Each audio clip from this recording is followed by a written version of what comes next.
Coming in at number 5, we have Westmark Fairbanks Hotel. Starting off with the Westmark Fairbanks Hotel located in downtown Fairbanks, Alaska, this is considered to be the finest hotel in Fairbanks. It was built by the former governor Walter Hickel in 1987, but has gone through some transformations over the years, but is still considered to be a go-to stay for couples, families, and business professionals. Not only is it a hub for tourists to stay, it also intrigues paranormal investigators who believe this hotel is indeed haunted. According to locals around the area, they have claimed to see an apparition-like figure that resembles a huge man that spends the night in room 277. He likes to make himself known by pushing the beds, poking guests in the shoulder, and even ruffling up the carpets in the room. Another ghost that is often seen at the hotel is that of a little girl who is seen roaming up and down the hallways, and sometimes she is heard laughing. Also, an apparition of a male often appears in the elevator or walks around the main entrance of the hotel. Guests who have stayed at the hotel have also claimed to have seen doors opening and closing on their own. Many paranormal investigators and enthusiasts are currently exploring this so-called haunted hotel, so more about their findings should come out in the near future. So if you plan on exploring this haunted hotel, please proceed with caution and get on the internet and share your findings to other ghost enthusiasts. Coming in at number 4, we have Gakona Lodge and Trading Post. Gakona Lodge and Trading Post is located in the Cooper River Valley in south central Alaska and is the oldest roadhouse in operation in the whole state. So you know that it has a lot of history and stories from locals and people who've stayed at the lodge. Jim Doyle built the lodge, an ice house and a storage shed in 1904 and was named Doyle's Roadhouse. The original building still exists on the property today but are no longer in use. Before selling the lodge in 1912, there are rumors that a notorious serial killer known as the Blueberry Kid even stayed at the lodge. Between the selling of the lodge in 1912 to about 1920, the lodge went through many different owners until a Norwegian man and his wife bought it, until selling it once again in 1976 to Jerry and Barbara Strang, who were among the first owners to report paranormal activity on the property. Barbara had a strange event happen when some of the kitchen workers had actually tried to contact a spirit in the lodge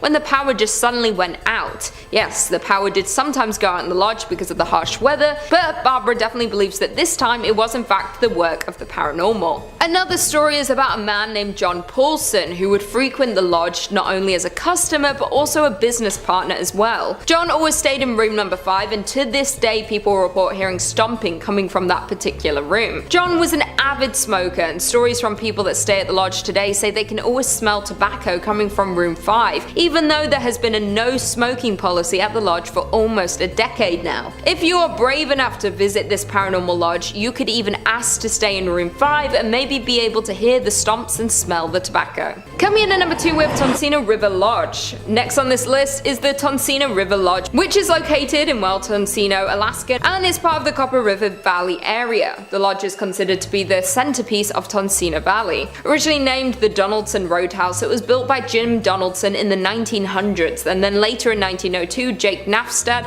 and Fred A. Martin added onto the main roadhouse building and ultimately changed the name to the Tonsina Roadhouse. Would later go under another name change, the Upper Tonsina Roadhouse, and underwent some more accommodations which could house up to 60 guests. This hotel is very historic and actually was once a brothel before it had eventually become the Tonsina River Lodge. The most popular ghost in the lodge is Charlie, who had been seen by many different workers at the lodge as well as tourists staying there. There are a few different stories of what happened to Charlie, one being that he was wanted for murder in Canada and went on the run. When authorities caught up to him, he resisted arrest and was shot and died in room 18. Another account says that Charlie got rejected from his love interest and having nothing to live for, he ended up taking his own life in room 18. And to this day he is seen wandering up and down the hallways looking for his beloved. A third version about Charlie is that during the Great Depression Charlie was living in Seattle, and not being able to find work he boarded a ship and decided to go to Alaska, eventually making his way to Tonsina and getting a job at the Roadhouse. He really enjoyed his job, but unfortunately Charlie ended up passing away in room 18.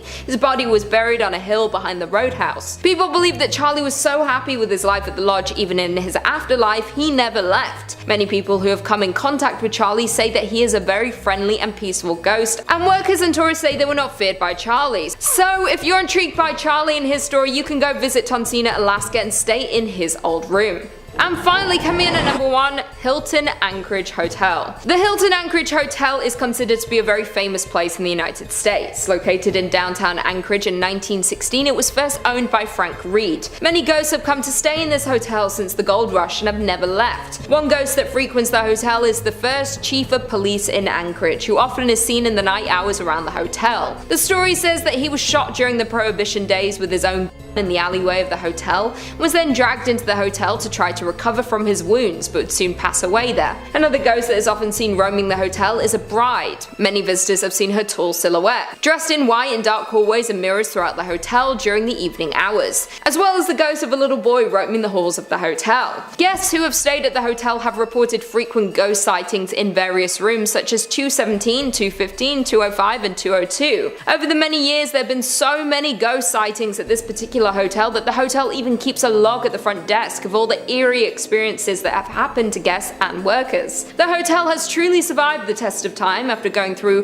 the 9.2 magnitude Good Friday earthquake in 1964, which is said to be the most powerful recorded earthquake in North America and the second in all of the world. But soon after this is when the paranormal accounts started flooding in. Even through all the tragedy that downtown Anchorage has gone through, this hotel has stood its ground, and in 2016 this hotel celebrated 100 years of business. In at number 4 we have Leamaneh Castle. Leamaneh Castle has an extremely sinister history and is haunted by a woman known as the Red Mary. This castle was originally a basic 5-story Irish tower house which was built around 1480 by a member of the O'Brien family, who were one of the last of the High Kings of Ireland and a direct descendant of Brian Boru. In 1639, Conor O'Brien married a woman named Mary Ní Mahone, and she became one of the most famous women in Irish folklore who, due to her flaming red hair, was commonly known as Red Mary. She was born in 1615 and she was married before Conor, but her previous husband died mysteriously and she gained control of his fortune. Due to the fortune, the newlyweds built a large mansion onto the tower house. In 1651, Conor O'Brien died in battle and the Red Mary married once again and again and again. It is believed that she had been married a total of 25 times. After the Red Mary died, the castle had various occupants in later years until it fell into ruins at the end of the 18th century and lays abandoned to this day, but it's often visited by ghost hunters and paranormal investigators. It's believed that the Red Mary haunts the castle after her death to this very day. Mary was said to have a foul temper, and if her servants were to displease her, they would be hung out of one of the castle windows, the men by their necks and the women by their hair, until they passed away. It's even said if the maids didn't learn to do whatever the Red Lady said, then she would injure them so heavily they would bleed. After her death, it's not known exactly where she is buried, but many think she is beside the castle, and locals and tourists claim to have seen an eerie womanly figure walking the halls of the castle, often looking out the windows, giving this castle the name of being one of the most haunted Irish castles. In at number 3 we have the Crum. Located in Northern Ireland, Crumlin Road, Gal, also often called the Crum, is reportedly one of the most haunted places in Belfast. This former prison was built in the Victorian era and was designed by Sir Charles Lanyon in 1845. It is their only Victorian era prison remaining in Northern Ireland and was one of the most advanced prisons of its day. This prison held some of the most dangerous and mentally ill people in all of Ireland, and many prisoners passed away while staying here, and they believed to haunt the building to this day. The prison had brutal conditions, and children were even held there as young as 6 for petty crimes like stealing food.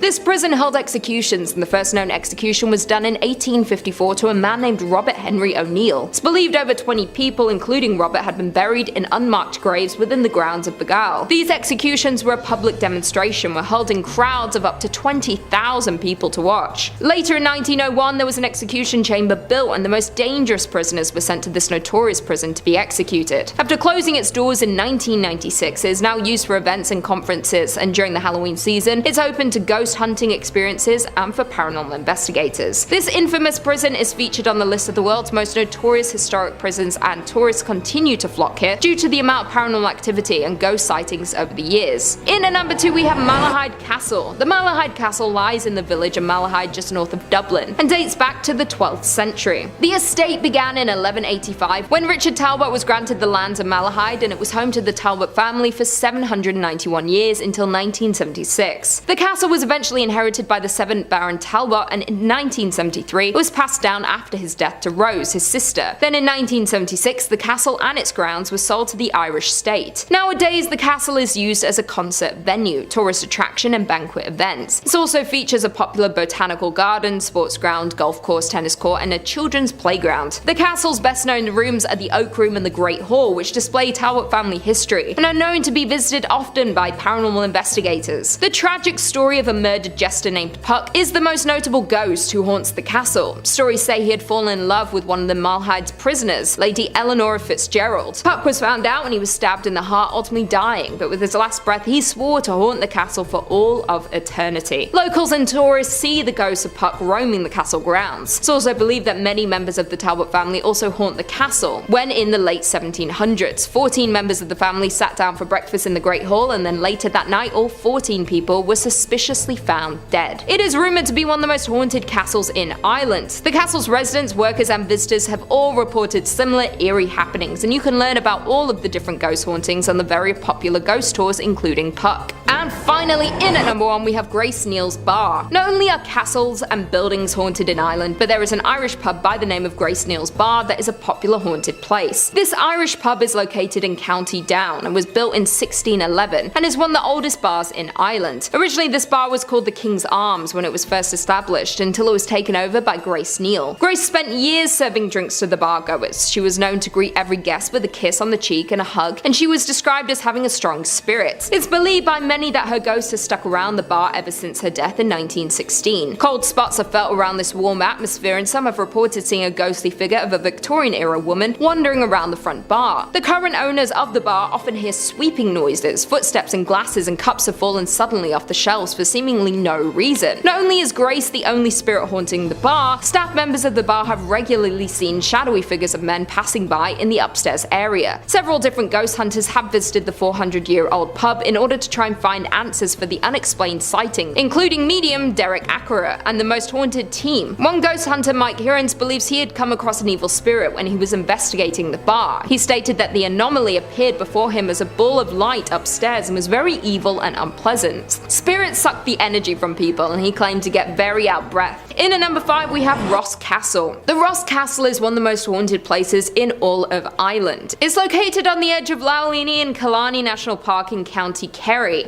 It was built in the late 15th century by the local ruling clan, the O'Donohues, then changed ownership to the McCarthys in 1580, and finally was leased out to Sir Valentine Browne. But then in 1688 they were exiled after the Glorious Revolution. The castle then became a military barracks, which remained so until the early 19th century. The Browns never came back but did build the Kenmare House near Killarney. Legend has it that Mr. O'Donoghue jumped or was sucked out of the window of the grand chamber at the top of the castle and disappeared into the waters of the lake along with his horse, his table and his library. It's believed that Mr. O'Donoghue now lives in a great palace at the bottom of the lake where he keeps a close eye on his home and haunts many of the newcomers and tourists that visit the castle to this day. Another story is that in 1536 one of the owners of the castle was Richard Nugent, who was nicknamed the Black Baron, and he had a daughter named Sabina. When Sabina was on a walk along the water by her home, she encountered a man named Orwin, who was the son of an O'Reilly chieftain who was the sworn enemy of the Black Baron. They chatted for a while and they swore to meet again. Over time they met every day in secrecy and soon fell in love, but they knew they could never be together because of the feud between their families. Sounds like Romeo and Juliet. With no hope for them in sight, they just decided to elope. One night they met again, decided to flee together, and they boarded a boat and started travelling down the lake when a storm came out of nowhere. The waves became too much for them and the boat flipped.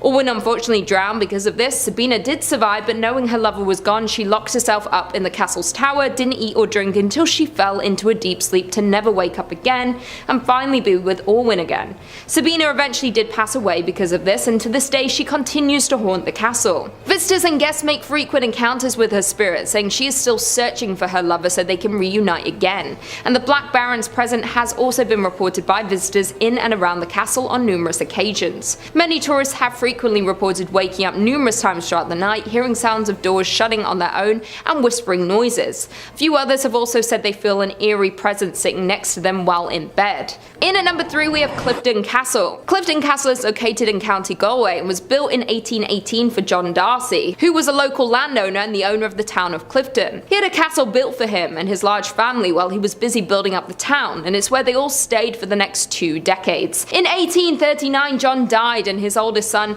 Hyacinth inherited the estate, but everything went downhill in 1845 when famine hit. As hunger struck, the tenants of the Darcy estate gathered on the lawn of the castle to beg and plead for work or food. food. However, they couldn't get anything, and many of them died of starvation on the castle grounds. After the family's death, many peasants moved to the remains of the castle for shelter, but many of the poor died here. It's believed that the family's spirits can still be seen and heard on the property, and many of the peasants' ghosts are located in around the property as well. The castle has remained abandoned since around 1894, but remains a hotspot for tourists and paranormal investigators. Many believe to have seen ghost-like figures and hearing weird noises when they have been inside the castle. It's believed you can still see John Darcy roaming in and around the castle looking for food for himself and his family. The castle is also a popular attraction during the Halloween season because of the ghost sightings and paranormal activity. If you're brave enough to visit, you can do so and be joined by a tour guide to tell you everything about the castle, ghost sightings, and history of the Clifden Castle. And finally, in at number 1 we have Charleville Castle. The Charleville Castle is a Gothic-style castle and is located in County Offaly. It was built by Thomas More in 1641, and the estate was passed through the hands of Charles More, Lord Tullamore, who was the grandson of Thomas, and when he died in 1674 it went to Jane, then to Charles William Berry.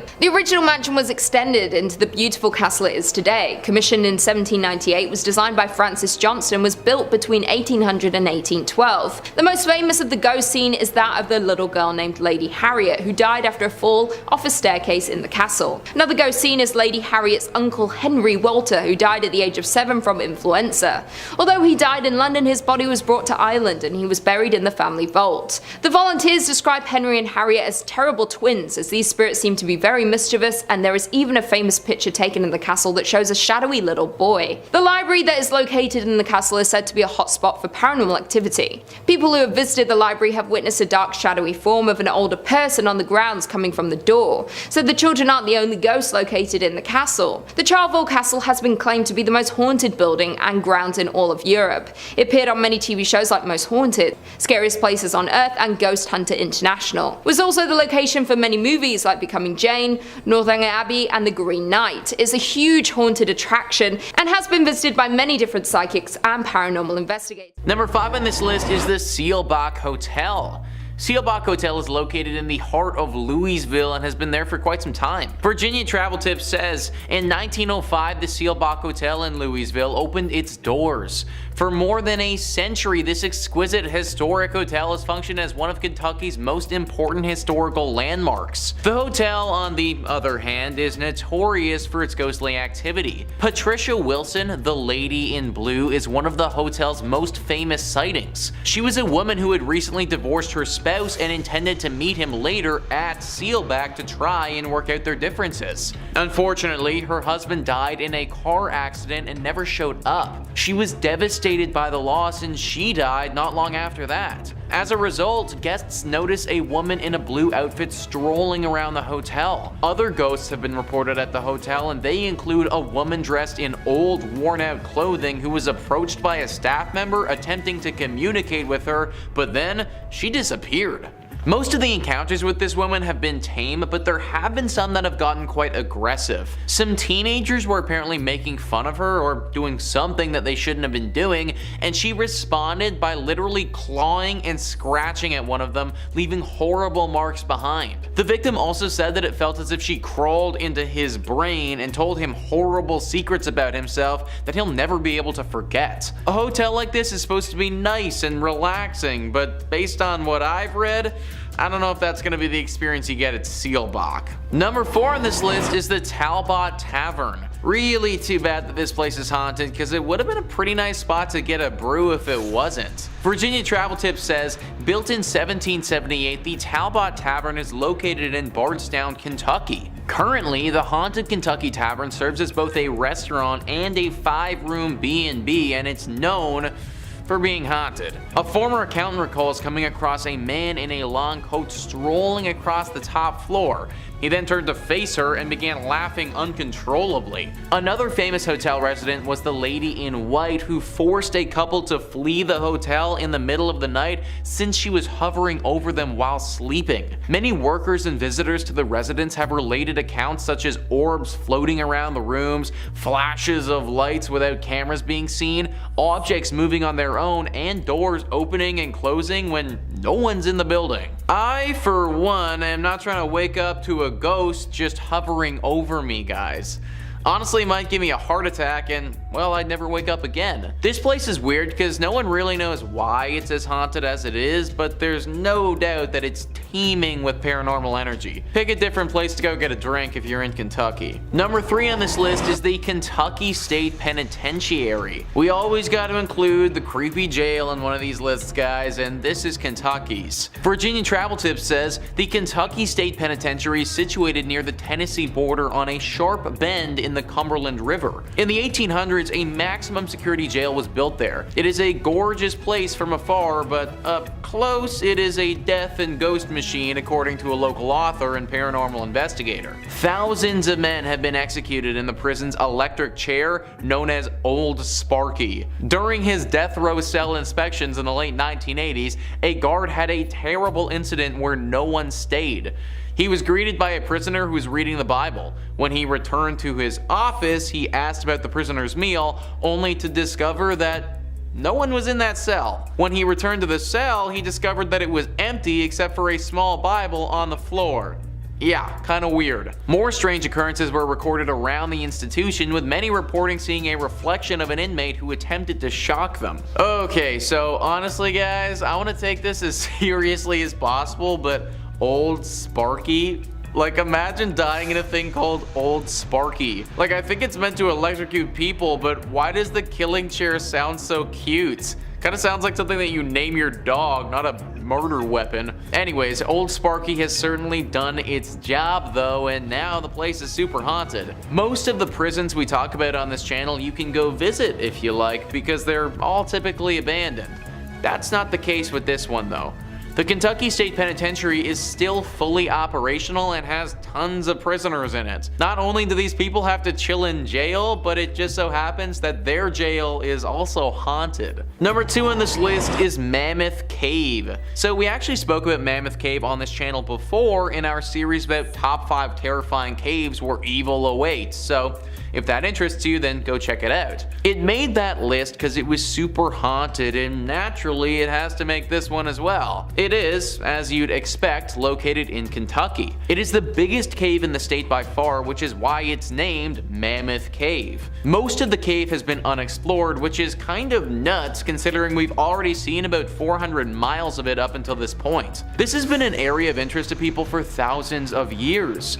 Back 4,000 years ago, it's believed that people used this cave to bury their dead. This was the first encounter this cavern saw of death, but it definitely wasn't the last. After the War of 1812, these caves were sold off and used as a place to mine salt. The workers of these mines were slaves and oftentimes were worked to death down there. After the salt had been mined, this place functioned as a spot for sick tuberculosis victims to go. Obviously, this created more death in this place and just contributed to what is a very haunted area now. Today, we get an array of ghostly apparitions popping up to people. Ghosts from all the way back 4,000 years ago have been seen, still lingering and clinging onto this cavern. People have seen the visions of slaves calling out for help and ghosts of sickly individuals as well. H.P. Lovecraft, one of the most famous fantasy horror writers, was inspired by this cave. Anything that inspired that guy is probably a spot that you want to avoid. And finally, number 1 on this list is Nada Tunnel. What is it about tunnels that's just so creepy? It feels like there are a few locations in the world that seem to attract paranormal activity, and tunnels are definitely right up there. Virginia Travel Tips says Nada Tunnel, also known as the Gateway to Red River Gorge, is located in Powell County, Kentucky. Works of a 1-lane tunnel on a 2-way road began in 1910 and concluded in 1911. Drills and dynamite were used to rip through the limestone rock during construction, and one worker died while attempting to dissolve a stick of frozen dynamite by placing it next to the fire, which, resulted in the dynamite exploding. As a result, the man's spirit is claimed to haunt the Kentucky Tunnel. Others allege that the location is haunted as a result of a climber who died in this region. These incidents are linked to the mythology of a green orb appearing in front of the tunnel. If you plan to enter the tunnel, keep in mind that it only fits one automobile at a time. therefore check for other car headlights before proceeding. This is one of the coolest haunted places in Kentucky for the sake of it being engulfed in nature. So it may look really cool, but the haunted nature of this spot makes me think that it should be avoided. Man, imagine literally getting blown up by a stick of dynamite. Like, that might actually be the worst. Granted, my dude did stick the dynamite literally right next to a fire, so I feel like he might have brought this one on himself a little bit. I'm not really sure how the climber would have died in this tunnel, but you gotta imagine that he screwed up if he was climbing in a tunnel. Either way, the spot is definitely riddled with these spirits, and they manifest themselves as this glowing green orb. Now, there haven't been too many reports of this thing being super dangerous, but it is definitely creepy to say the least. Locals don't really travel down this pathway for fear of the orb and what it could potentially do to them. Also, on a total side note, I just want to bring up the fact that this is a one-way tunnel on a two-lane road. Like, how dangerous is that, guys?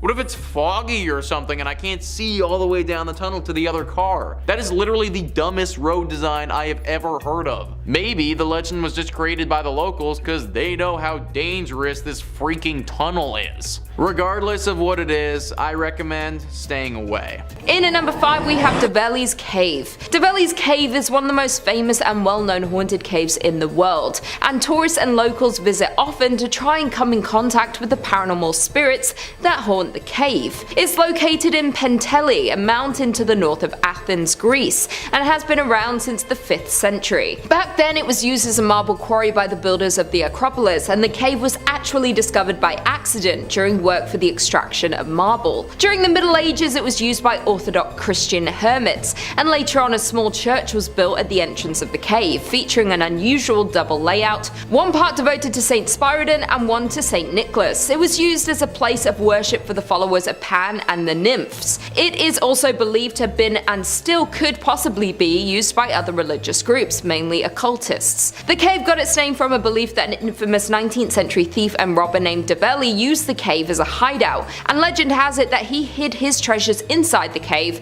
and over the years many people have come to try and find his fortune. Many times throughout history the cave has been used as a shelter for civilians, and in 1977 construction work started on the cave, and it's unclear who was behind it. Many believe it might have been the works of the government wanting to use the cave and surrounding areas for the US and Greek army. The cave has been associated with various paranormal activity and ghost sightings since the ancient times, this being the main reason it's being used for a place of worship. The mystical character of the cave continues to fascinate people to this day, and dozens of urban legends are connected to the cave. There are numerous tales of people experiencing strange and abnormal activity that has taken place in and around the cave. Stories tell of electronics that stop working, water flowing the wrong way, and disappearances of explorers who enter the cave to never emerge again. Also, details such as a small handprint near the entrance furthers the mystery of this place. In at number 4, the Necromantian. The Necromantian was an ancient Greek temple built and dedicated to the god and goddess of the underworld. The Necromantian was an ancient Greek temple built and dedicated to the god and goddess of the underworld,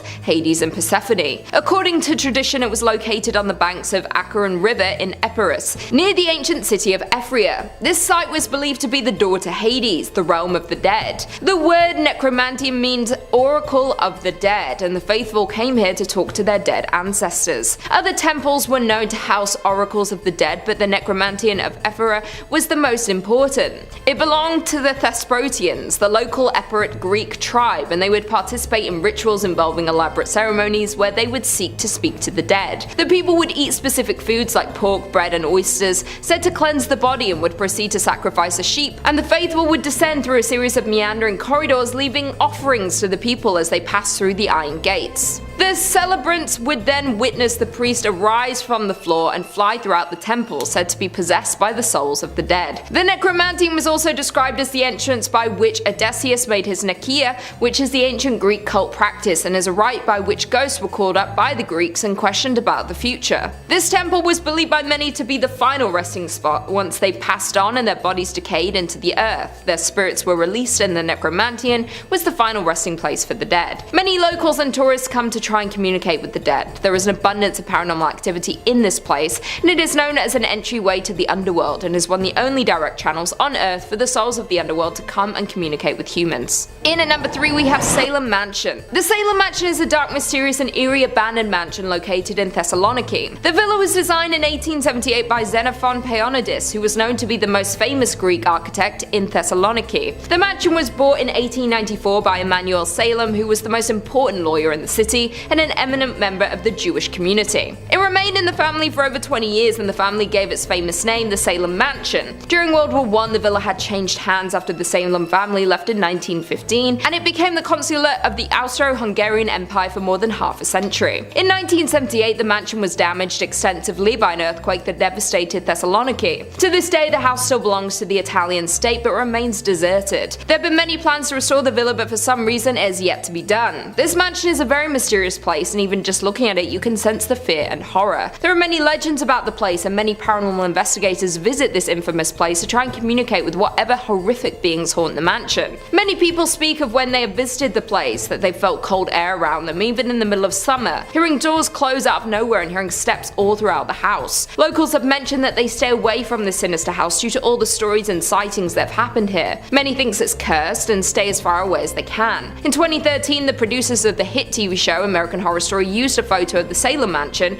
for one of the posters promoting the new season because of its haunting appearance. None of the people working on the series ever mentioned the home being in Greece, and the series of the show, Coven, revolves around a group of witches and is set in New Orleans, so many believe this house is located in the United States. If you're brave enough to visit the Salem Mansion, you have to go all the way to Greece. In at number 2 we have Kontos Mansion. The Kontos Mansion was built in 1900 for Nicholas Kontos, who was the Russian consul for Greece and lived there with his wife and 4 children. The mansion is located beside the ocean in the small village of Ano Lahonia Pelion. Nicholas was one of the most powerful men in central Greece at the time and was widely known in the Phassala area, and they owned homes in other places like Volos and Athens. The popular urban legend that surrounds the house is that it's haunted after the death of the Kontos family, who was supposedly poisoned by a dead lizard that had fallen into a jug of milk. It was later found out that the children in the family died in their early teens of tuberculosis, but the urban legend is reinforced by the funerary monument in the cemetery of Volos, which presents a table with a decanter and 3 chairs around it, each inscribed with each name of the children and the age they passed, but they all said they all died at a very young age. No one really knows the truth, so the rumors of this cursed mansion continue to this day. Another legend believes that many war soldiers also haunt the mansion. During World War II, the mansion was occupied by the who used it as headquarters where Greek warriors were interrogated and tortured. There were many Greeks who were tortured and executed in the villa's basement. This mysterious mansion has many different stories, and these are reinforced because many other families who lived in the mansion after the Kontos fell into a lot of misfortune, as well as people who worked on the home. Many of the past owners reported hearing spine-chilling screams and cries, causing none of them to stay too long. Some of the workers who helped renovate the villa never saw end results, as many of them unexpectedly died before finishing. Many locals tend to stay away from the haunted mansion, but many tourists come to experience the haunting for themselves. But this mansion is one of many in Greece that have multiple ghost sightings inside and is truly terrifying. To this day, the Kontos Mansion stands empty and abandoned, which makes this place even scarier. And finally, in at number 1 we have Villa Kalogis. The Villa Kalogis is located in the Rafina area of Attica, which was owned by Pericles Kalogis, who was a very wealthy but disturbed man. The villa was named after him, and he stayed in the large mansion with his wife and family. The legend says that in 1910 Pericles took the life of his wife before taking his own life, and some versions tell the story of him taking the life of his whole family before taking his own life in the family home. So there are many stories of Pericles and his family haunting the home, and many have seen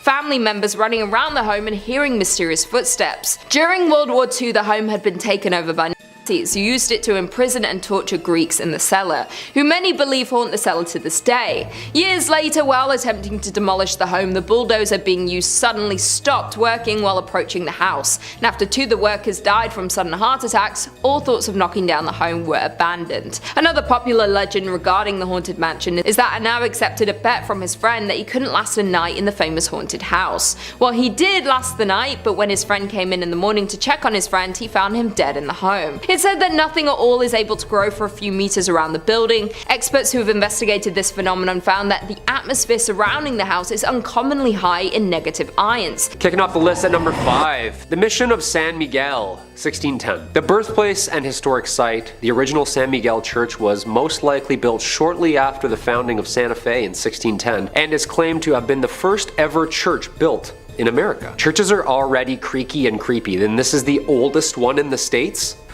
Okay, here we go. This church was built right across the Santa Fe River in the area referred to as the Barrio de Analco, which was inhabited mainly by the native population for the past 1,000 years. The San Miguel mission was first mentioned in writing in 1628, indicating it was in use at that point as both a mission and a school. Although intended as a mission, the Spanish also used it as their parish church until the parroquia was completed. The original San Miguel church was probably much smaller than the structure present, with more of a rectangular apse, a slightly raised sanctuary, and a simple front elevation with no towers at all. The surviving foundations were excavated and closely researched by Bruce Ellis and Stanley Stubbs in 1955. Although the present building dates from 1710, it has undergone a multitude of significant structural changes since its infamous riot in which partially destroyed the building during the Pueblo Revolt of 1680. This was an uprising of mostly the indigenous Pueblo peoples against the Spanish colonizers in Santa Fe de Nuevo Mexico. The Pueblo Revolt killed around 400 Spaniards and drove the remaining 2,000 settlers out of the province, which is where the creepy stuff kinda sits around. Since its construction, there have been over 300 years of ghostly apparitions seen at these ruins. You can never really pinpoint a specific person at this location, but there are numerous sightings that have been documented over the years, ranging from ghost horses, dragging sounds, and loud bangs resembling warfare. The San Miguel Chapel still stands after 400 years due to its local, national, and international community that has supported its preservation and history. Everybody chipping in. I love it. Little TLC. I bet you this is also where you see ghosts on different floors that used to be there or behind walls that don't even exist anymore. Like, are they bound by these structures forever? They're just like...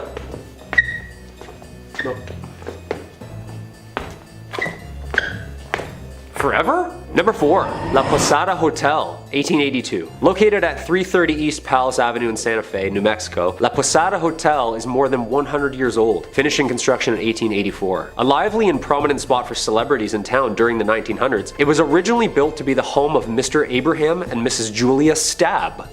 Perfect last name for the start of something scary. Stabb. A prominent businessman and German immigrant, Abraham had constructed this beautiful Grand French Second Empire estate ready to make a life working with his brother Zodak in business and eventually settling down in this historic town, with the mansion acting as a social hub for both the business and celebrity events. It is said that the Stabbs have 7 children, one of which died at birth, and which in fact led Miss Stabb to a depressed self-exile state, dying at the age of only 52. The mansion was converted into a hotel in 1936, shortly after the rubble of the Depression had cleared, and it is said that Julia herself haunts the rooms of La Posada Hotel. Guests have made claims to hear voices in vacant bedrooms, lights flickering on and off, and even doors slamming in the middle of the night. Voices saying things like, "I'm in here." It's never just like casual and calm, like, "Oh yeah, just leave the door open, I'm in here, come on in." It's always a creepy whisper in here, like, "I'm in here."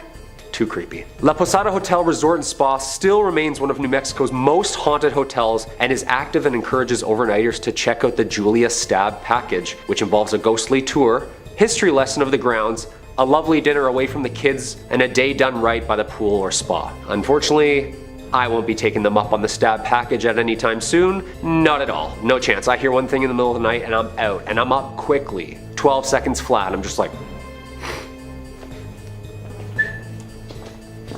Number 3, the Old State Penitentiary, 1885. The Old State is located 15 miles south of central Santa Fe and is an active men's maximum security prison that was built in 1885. Acting as a prison system for the US, the prison saw 3 massive riots in its entirety, including 1922, 1953, and the worst and most bloody riot of all, 1980. One of the worst prison riots in American history. It's presumed to be the reason behind its haunting reputation. On February 2nd, 1980, several inmates initiated a riot which led to the inmates gaining control over the prison for a full day and a half. Unfortunately, at the time, post-70s, the prison was overcrowded, underfunded, and riddled with untrained, fresh-faced security guards with the rampant need for excess bodies due to the overgrowing inmate count. After escaping and organizing this event, the cellmates then tortured 12 prison guards and brutally murdered 33 other inmates. These riots soon became medieval in nature, gruesome, and truly evil. The most famous area for paranormal sightings can be heard and seen around cell block 4. Men here were brutally butchered, dismembered, decapitated, and some even hung up on the cells and burned alive.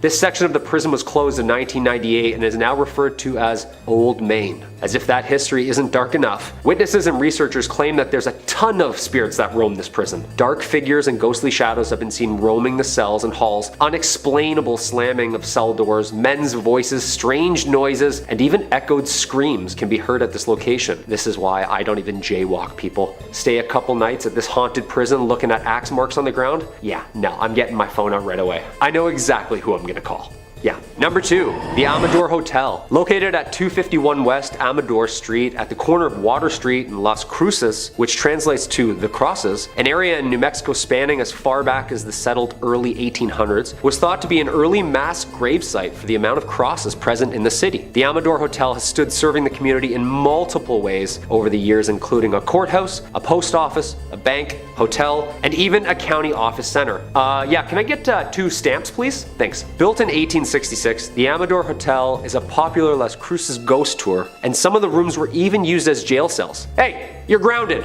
for 15 years to life, I don't know. The courthouse was completed in 1885. Amador added another story to the remaining structure, and Amador Hall became a community center where people conversed in drinking and in storytelling. During tours, guests have reported seeing shadowy figures lurking in the hallways, numerous cold spots, flashlights turning on and off by themselves, and having their arms even touched or scratched. Oh yeah, that's it. Just a little to the left.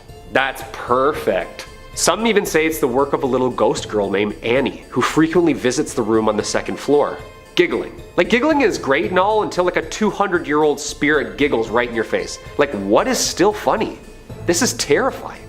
Joke must have been that good. Little ghost girls? Yeah, that's the scariest ghosts imaginable. 100%. The Amador Hotel ghost tour starts at 8 p.m. and during a visit through the tour of the grounds, history and ghost hunting begins. I'm a strict matinee ghost hunter myself, only during the day, or never. Or like around brunch, that's like perfect, nice and sunny. And coming in at number 1, Double Eagle Restaurant. If you're heading down to Mesilla, New Mexico this weekend and enjoy burgers and ghost stories, well, then the Double Eagle Restaurant is a must stop for you. Known not only for the world's largest green pepper chili burger, this blast from the past decorated head to toe in its luxurious upscale Victorian decor is now the home to 2 prominent and active restaurants, the Double Eagle and Pepper's Cafe. Alright, here we go, let's dive in. Possibly the world's most haunted restaurants, originally owned by the Mays family, owning one of the leading and most lucrative import-export businesses in Santa Fe, was Senor and Senora Mays. Senora Mays expected only the best for her eldest son, Armando. Mothers and their sons, right? Always imaginarily wiping something off their faces. Come here, there's more. There is grim history here, involving 2 forbidden star-crossed lovers and a pair of sewing scissors. Thank you. The Double Eagle Restaurant is not only home for great food, beautifully handcrafted cocktails, but also home to a double homicide gruesome murder, in which these victims' souls would seem to be trapped within these walls forever. Armando, son and heir to his parents' business, falling head over heels in love with the family's household servant named Enos. Although Enos reciprocated such feelings about Armando, their relationship had to remain a secret due to Armando's mother's strict ordinance and the difference in the teenager's social and political positions. When Senora Mays discovered this relationship, she demanded that it end at once and banished Enos from her home indefinitely. It is said that one day Senora Mays came home, unexpectedly interrupting the lovers, mid-swoon, entranced by their love as she grabbed her sewing scissors from the basket on the patio and attacked Enos, stabbing and killing her. As she prepared to strike again, Armando, her son, threw his body in front of Enos and was stabbed instead. Yeah, that's some Romeo and Juliet stuff there, people. The murders were held in the famous Carlotta Salon Room, which can be visited at any time. A heavily requested stop where spooky-goers can see a newspaper article titled Young Lover Ghosts on display, as well as an array of pictures taken of the young ghost lovers together over the years. That's terrifying! Here's the room, here's what happened, here's some proof. That's all I need to know. I've made my mind up. For never was a story of more woe than this of Enos and her Armando. And I tried to end on somewhat of a happy note. Love lasts forever, and that's what I'm taking from this. Number 5 on this list is Cleveland Gray's Armory Museum. This building was constructed in 1893 for the Cleveland Grays, who were a volunteer private military company. The group helped law enforcement and dealt with other criminal ongoings that attacked the city's streets. They continued helping out the military for as long as the government would allow them to, but after World War I were no longer allowed to enter as a private group. However, they obviously had a lot of weapons and things of that nature that nobody would be using anymore. So today, there now stands the Cleveland Grays Armory Museum. These guns and cannons don't stand alone though, as there are ghosts living among these walls as well. Disembodied voices and things moving when they're not supposed to are all very common occurrences at the Cleveland Grays Armory Museum. The legend actually became so famous that this place was featured on Ghost Hunters, where they investigated the building and determined that this place is in fact haunted. However, luckily for us, and a reason why you still might be able to go to this place, is that the ghosts are supposedly out there for a good time. These professionals determined that the ghosts are not fueled by anger, but just chilling out in the museum and living their best ghostly lives. Still though, there are many apparitions of military men who will appear, as well as ghostly footsteps and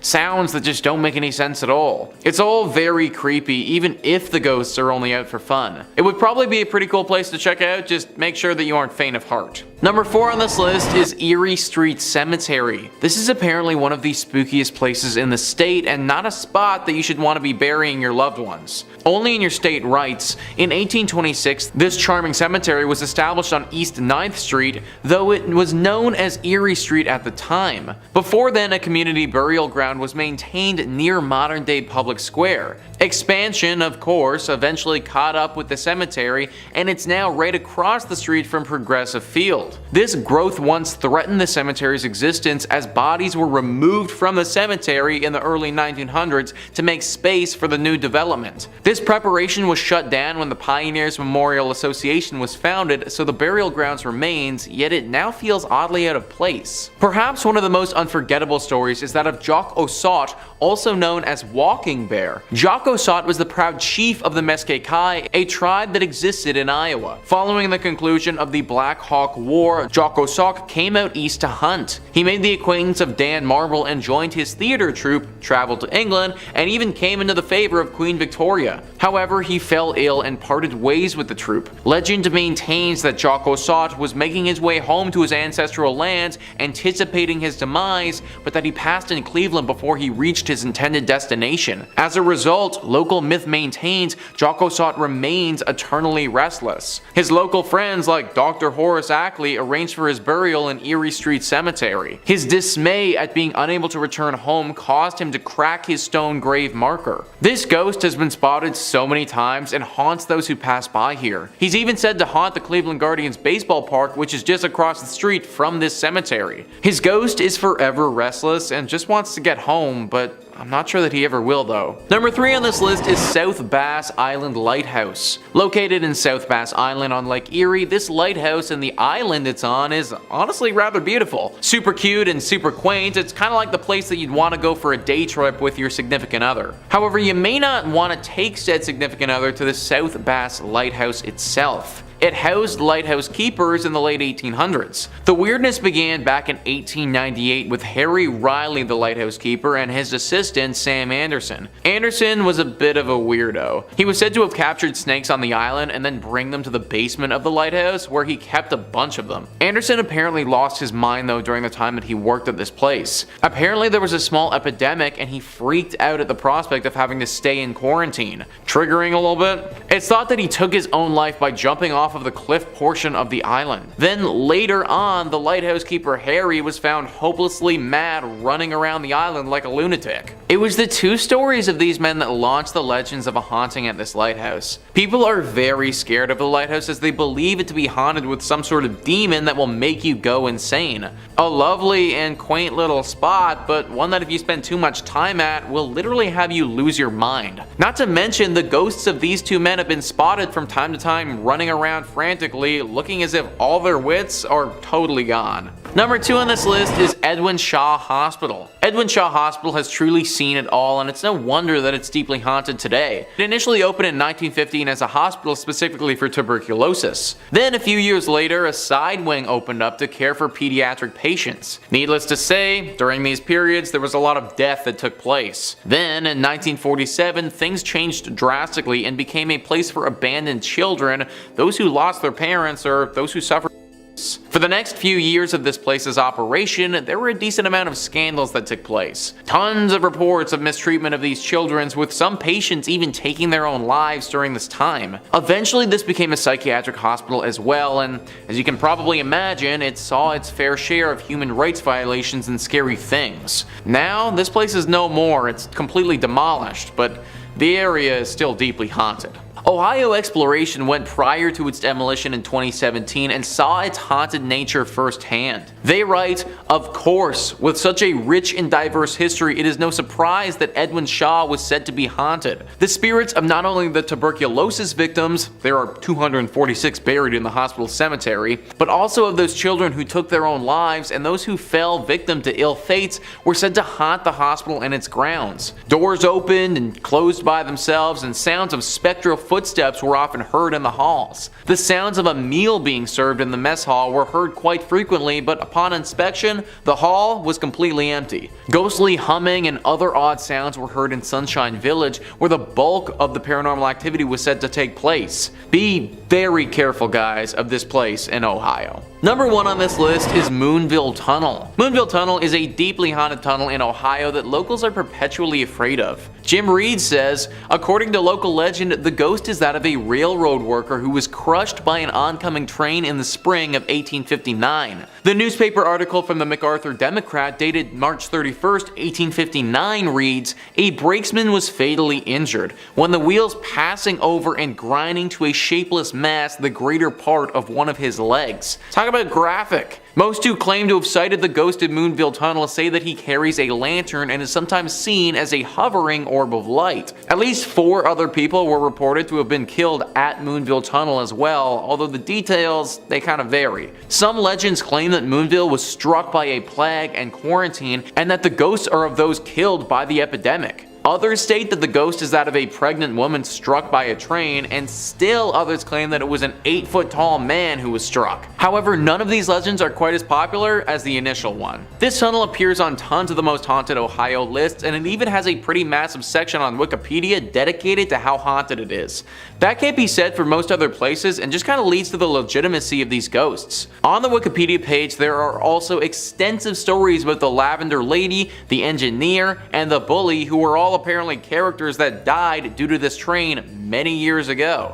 As Jim Reed mentioned earlier though, these are lesser legends, but still could have actually happened. Whatever or whoever is truly haunting this tunnel, it's clear that it probably isn't safe for us to be exploring. Avoid the Moonville Tunnel at all costs. Unless you're in a train, in that case, because considering how our ghosts became ghosts, you might actually be safe. Number 5 on this list is the Pali Highway. This highway is super unique in how it's haunted and honestly really interesting. Quoting Only in Your State, they write, "Nowhere is there a higher concentration of varied ghost stories than along Ohio's beautiful and haunted Pali Highway. From ancient Hawaiian legends to major battle sites, the highway meanders through the Koalo Mountains between Honolulu and the Windward Coast, and it's one of the most ghastly places in all of Hawaii. It's said that Pele and the demigod Kamapua, a half-man, half-pig, had a bad breakup and agreed to never see each other again. Legend has it that you cannot take pork over the Pali Highway because it means that you're symbolically taking Kamapua from one side of the island to the other.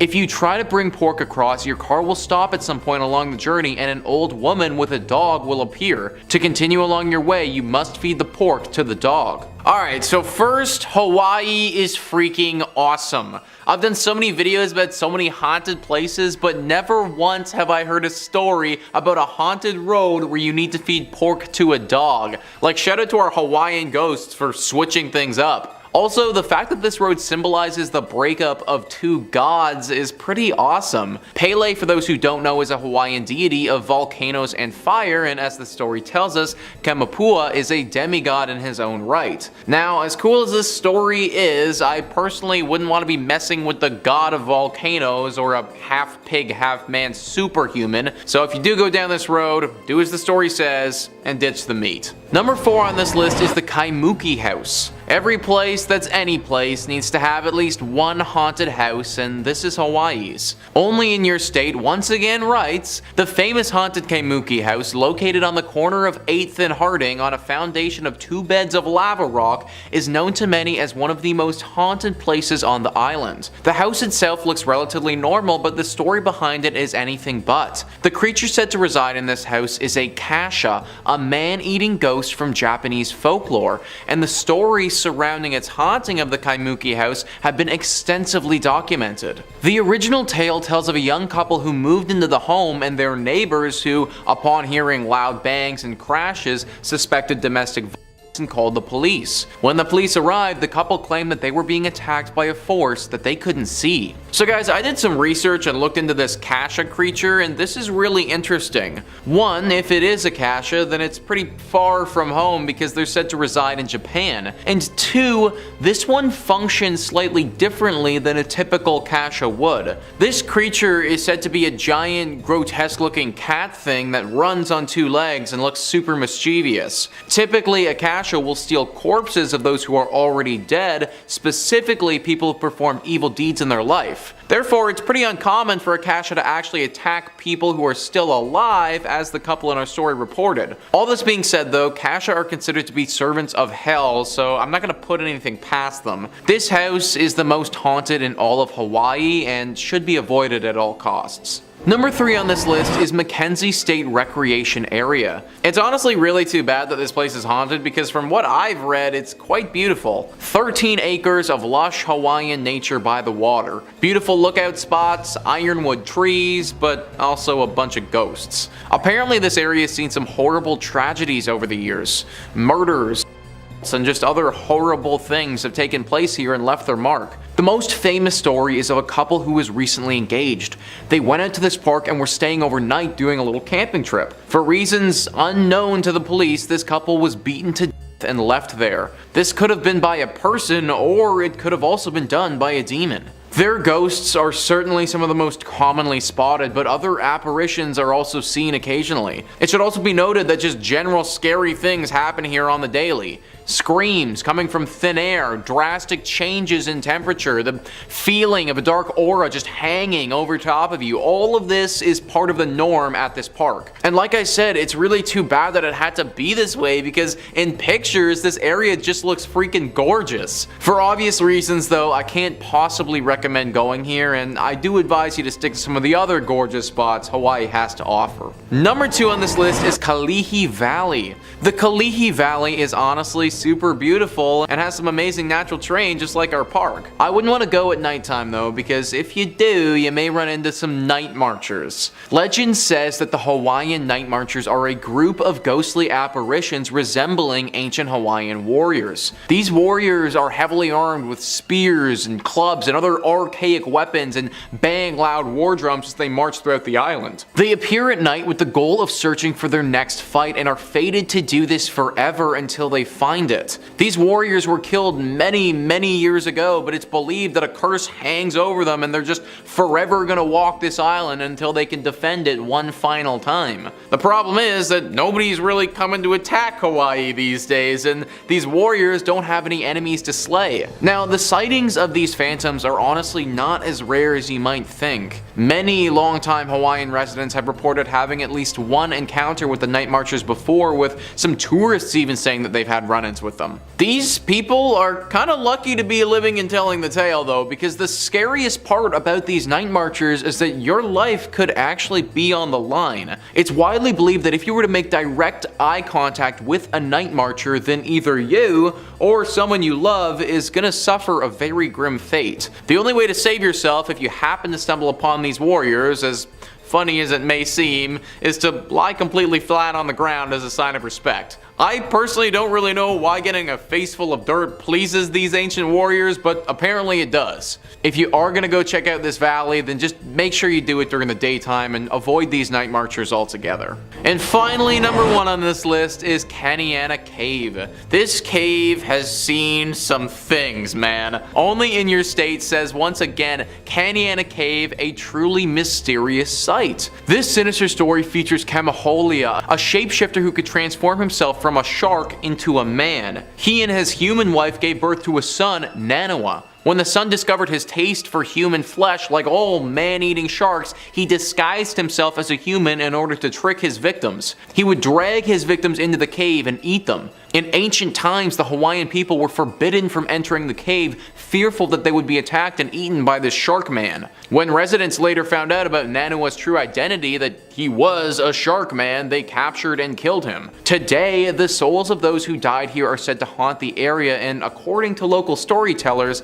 Kaneana Cave is a repository for psychic energy. This is one location you just won't want to visit at night in Hawaii, or alone ever. So we got a shark into a man, into a sick killer with the souls of those who have died. No, no, no, and another big no. This cave is just way too much for anyone to be going to. Hawaii is out here striking us again with the uniqueness, which I definitely thank them for, but this one is just far too much. I personally do not want to have to deal with the dead souls of those who were eaten by a shark man, or possibly even run into the ghost of said shark demon thing. Kaneana Cave is 100% on the do not travel list and should probably just be boarded up by the sounds of it. Number 5 on this list is the Thunderbird Youth Academy. The Thunderbird Youth Academy is located in Pryor and is deeply haunted with the ghosts of students who have long passed. Back in 1942, it suffered a horrible tragedy where a lot of the children staying here passed away. Back then it was an orphanage, and it was still years before it would become a military school. It got hit hard with a devastating tornado that the building simply wasn't ready for. Tons of the children who lived there perished due to the storm, and now their ghosts are said to linger here. Stories where people will wake up in their beds and find literally other children lying in them, staring directly at them, are far too common. These stories also don't even factor in one of the most famous ghosts there, Hector. Hector is a young boy who haunts the 3rd Platoon building. Hector's story is far more graphic than the other children who died. It's not confirmed, but some say that the cook took Hector's life and did it in a fashion that I can't go into detail on YouTube about. Either way, now his spirit forever haunts this building and all of those who reside in it. I personally would never want to go to military school anyways as a kid, but having it be haunted would make it even worse. Number 4 on this list is the Tulsa Theater. It's weird how some places attract ghosts and spirits more than others. Theaters are one of the most prominent spots for paranormal presences, and this theater is no exception. News Oklahoma says, Tulsa Theater, formerly known as Brady Theater, used to be a vaudeville house providing entertainment to audiences. The space went through a lot over the years, including being abandoned and almost destroyed. But after renovations and a name change, the Tulsa Theater reopened. Legend is the space is haunted by an Italian opera singer named Enrico Caruso. Caruso took in the sights around town while in Tulsa to perform. He wanted to see the oil wells and how they made them, said French. And as they came back, it was raining, it was cold, miserable, and the car broke down. Despite already being sick, Caruso made the journey back on foot in the rain to give what turned out to be his last performance ever. He had a great performance according to history, French said. It was one of his best. Standing ovations in the whole 9 yards. Unfortunately, after returning to Italy, Caruso died. French said many say Tulsa caused Caruso's demise, and that's why it's believed he haunts the theater. Even Caruso's manager named Tulsa as the reason for his death. But it goes deeper than just Caruso. When it was the Brady Theater, the building is rumored to have played a role in the 1921 Tulsa Race Massacre. I mean, it played a huge role. It housed some of the victims. There are rumors they died inside and some other horrible things that happened to them, French said. We actually captured electronic video phenomena evidence that almost confirms all of the stories there. The Tulsa Race Massacre was a horrible display of hate and racism. On May 31st in 1921, a bunch of white residents who had been given weapons by city officials attacked a bunch of black residents. This incident lasted over 24 hours and saw more than 800 people get injured and at least 36 people die. A horrifying tragedy that never should have occurred. It's no wonder that any place tied to this incident could be haunted. Number 3 on this list is the Hex House. Yeah, that's right guys, this place is literally called the Hex House, so it's no wonder why it's making the list. News Oklahoma says again, so this is something we feature in our serial killer tour. The new Hex House is inspired by the home that used to belong to Carol Ann Smith. French said the original Hex House, located at 10 East 21st Street, has negative energy attached. I mean, the things that she did with her nephew. They were dumping hot water on people that lived in the duplex next to them. There's also that whole history of her keeping those 2 hostages in the basement and kind of hypnotizing them, putting hexes on them. Yes, it's insane, said French. Claims of windshield wipers or stereos going on while the car is off are frequent if parked nearby. French even says they tested the theory during a tour and claimed she never did it again. We turned the bus off, but then it wouldn't start back up. It wasn't until a lady said she called Carol Ann a bad name and then she apologized. As soon as she was done, the bus came immediately back on, French says. The reason this house is on the killer tour list is due to what went down in 1928, guys. John Blymier, after receiving consultation from a woman named Nellie Knoll, thought that he had been cursed by another man named Nelson Raymer. John and some of his friends broke into the home, which is the Hex House, and then brutally killed Nelson. After they did this, they tried to set the house on fire, but it actually didn't burn. Since then, it's been a hotspot for ghosts, specifically that of Nelson Raymer. Number 2 on this list is the Stone Lion Inn Bed and Breakfast. This is definitely not the Airbnb you want to be booking for you and your pals for that relaxing weekend getaway you've been picturing. Travel Oklahoma says, stay at the Stone Lion Inn Bed and Breakfast in Guthrie at your own risk, as a mischievous ghost child has been seen and felt throughout the home.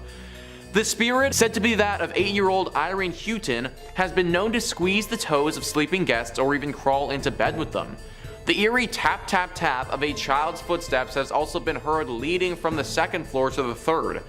According to legend, the 8,000 square foot home was where the child met her fate when a nurse her with cough syrup containing them. The family later moved on, but little Irene refused to leave. After the Houghton family moved out, the home changed into a boarding house and then a funeral home. Paranormal investigative teams have encountered several other ghosts, including a strong male entity who lingers in the basement where the morgue once was. Through the years of people staying here, there have been tons of reports of sightings and interactions with ghostly entities. As mentioned, it's pretty normal to be visited by Irene, the ghost of the young girl who passed here. A bit of a rarer encounter is that of a ghostly music box, though. The owner, Becky, has come out and said, one of my guests just the other day came out of this room and said, all night long I heard this music box. Now, it's unclear whether one of the ghosts was playing this music box or if the box just sort of started on its own, but that would definitely be enough to keep me awake if I was that guest. Pictures, videos, and voice recordings have all been captured here by paranormal investigators many times. It was first investigated by a paranormal specialist 18 years ago, and since then it's been a hotspot for all ghost hunters alike to check out. Unless you're well versed in dealings with spirits, I'd pick a different Airbnb for you and your buddies. And number 1 on this list is Guthrie's Boys Home. This site started out as an orphanage in 1923 when it was built. Now, becoming an orphan would truly be a horrible experience that I can't even begin to understand, but I can guarantee you that it would have been far worse if you got sent to this orphanage. That's because of the horrible atrocities committed here. There is no denying that the maid who worked here back then was sick. Mentally sick, deranged to a point where she felt a desire to these young orphans. It's believed that she would often abuse these innocent children in any number of ways. Now, this isn't confirmed, but these are rumors. It's also thought that she even took the life of a few people while she was working here and made it look like an accident. This all culminated one day when she finally took her own life by jumping out of the bell tower and falling to her death. This has obviously led to some spiritual presences staying behind. Lucky for all of us, it's not the spirit of this sick old maid who died. However, as sad as it is, it's the spirits of some of these children here who were wronged. There is apparently one girl who appears to visitors and begs for safety. Crying and screaming children can be heard echoing throughout the building at all hours of the day. The sounds of little feet running up and down the halls are regularly reported as well. Believe it or not, this isn't enough to drive people away though, because it's a popular wedding spot. Definitely not the area I would choose to get married if it was up to me though.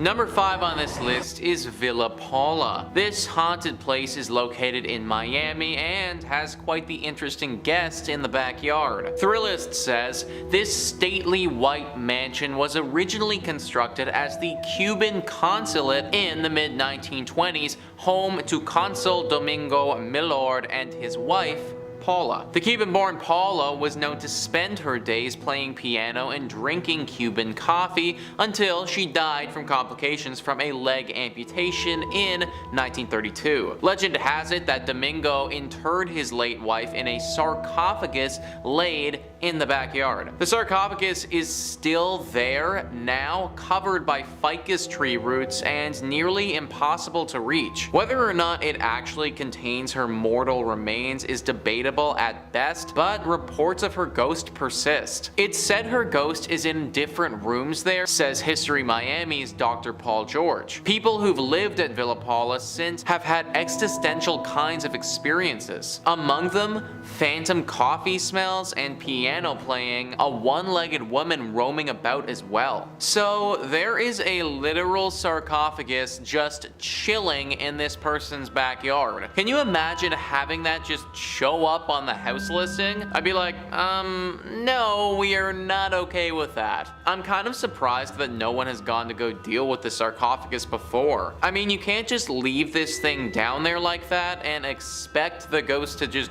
go away. I would imagine that Paula's spirit is probably tied to the sarcophagus and in turn it's tied to the area. Granted, I do kind of understand why no one wants to dig it up. Think about all the crazy stuff that's happened with the pyramids. You dig up this sarcophagus and you might end up being cursed for life, which is obviously something that nobody wants. But now we're left in this awkward place where we can't get rid of the ghost, but at the same time can't live here either. That's why I'm recommending to all of you watching, just avoid Villa Paula altogether. Number 4 on this list is the Blue Anchor Pub. So this is an interesting one because this pub didn't actually start in Florida. Thrillist says this pub was built in 1840s London during Jack the Ripper times, so it should be no surprise that it's haunted. The story goes that the bar was raised in London, but its wooden interiors were sent to New York City and then onto this sleepy Florida town in 1996. Little did anyone know that the pub's original elements came with the ghost of Bertha Starkley, a cheating wife who was murdered by her husband. Today, she can be heard rattling pots, knocking things over, and wailing in the middle of the night at the Blue Anchor. Every night around 10 p.m., the time that she was murdered, Bertha likes to remind everyone she's still here, so the current owners ring the ship's bell to scare her away. So, first thing, I've never actually heard of that before, where they take a building from one continent and then just decide to move it over to another continent. This bar must look pretty cool on the inside to go to all that trouble though. Obviously, this was a bit of a mistake and everyone would have been better served if we relocated this thing straight to the dump. Bertha doesn't care if it's in London or America or anywhere. As long as the structure of this pub is still intact, her ghost will still be floating around, which makes it very hard to enjoy a night out at this place. Like, imagine drowning several pints, going to take a piss, and then getting ambushed by some 1800s ghost in the bathroom with your pee-pee hanging out. Like, I don't know if I'd ever be able to recover from that, folks. Number 2 on this list is Fort East Martello. If you don't like dolls, then you really won't like this one, guys. Thrillist says, if there is one rule all Floridians follow, it's do not mess with Robert the doll. The 4-foot figurine has terrorized anyone who hasn't taken him seriously since he was gifted to artist Robert Jean Otto in 1904. Otto blamed any mischievous act around him on Robert the doll, effectively coining the oft-repeated "Robert did it" mantra. The doll currently holds court inside Fort East Martello, where he lives inside a glass case surrounded by a constant soundtrack of haunting xylophone music. The room evokes a heavy air immediately upon entering, and the walls are papered with apology notes from cocky tourists who've dared cross the world's most haunted plaything. Even the Prince of Darkness himself, Ozzy Osbourne, felt Robert's wrath when he suffered a series of health mishaps shortly after dissing the doll on his reality show. I don't like dolls, folks, especially the haunted variety, so this entry obviously had to make the list. Clearly it curses you after you see it because people literally have to come back here and ask for its forgiveness. I don't know if the notes work or not, but I guess that's all you can do when you're dealing with a haunted doll. Hopefully this doll can just chill out and stop haunting people, but in the meantime, I just flat out avoid going to this place in Florida altogether. And number 1 on this list is Casa Monica Resort and Spa. It really sucks that this place is so haunted because it's truly beautiful. Thrillist says St. Augustine's fanciest hotel is also its most haunted. In fact, this 5-star Mediterranean revival haunt is a hotbed of spectral activity. Children are heard running along the 4th floor, but no one is there. The radio in the Ponce de Leon suite randomly comes on, but no one's there. Guests of room 411 wake up to people staring at them,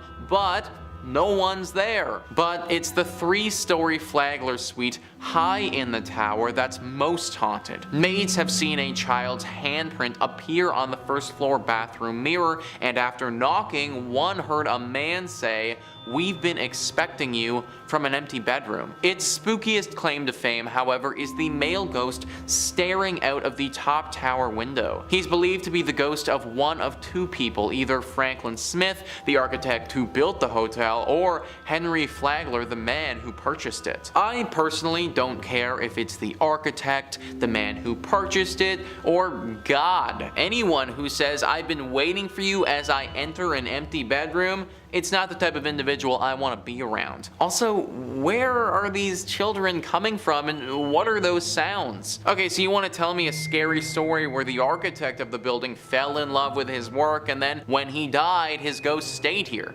Alright, fine, I can buy that, I can believe that, but like, what are the children doing here? What do they have to do with this place and the architect? Maybe this is just one of those spots where it doesn't matter what happened here, it doesn't matter what will happen here in the future, it's just always destined to be haunted. Number 5 on this list is Mary King's Close. Mary King's Close is known to most as being Scotland's most haunted street. It's a very dark and mysterious looking street. I'm not sure if we have any Harry Potter fans watching, but it reminds me of the dark part of Diagon Alley. Just really strong and creepy vibes. It leads off of Edinburgh's Royal Mile, which is the road coming from Edinburgh Castle. This close was apparently gated off in the past during an outbreak of the plague and was left like this for a long time. Only pretty recently has it been reopened. But ever since it has, the reports of hauntings have run rampant. The most commonly spotted spirit here is that of a young girl. Nobody knows her name or why she's there, but she'll often appear holding a little plush bunny rabbit and run through the close. She's said to be devilishly tricky as well and will often steal tiny things off of your person as you pass by without even realizing. Phones, wallets, rings, necklaces, tiny things of this nature are often reported being lost or stolen after walking through the close. Some people think that when this place got bricked up, she was actually forgotten about in here and then died. I'm not sure how someone could possibly have forgotten a little girl here as they were locking it up, but I suppose anything is possible. Either way, it is deeply haunted now, and if you do go, then make sure you leave all your valuables at home. Number 4 on this list is Stirling Castle. Stirling Castle is one of the most haunted castles in all of Scotland's history and is located on top of Castle Hill. Great Castles writes, "The most famous spirit to call Stirling Castle home is the ghost of the Green Lady. Stirling Castle still serves as the home to a garrison, and one evening she delayed dinner in the officers' mess when she materialized behind the chef who was preparing the meal for the soldiers.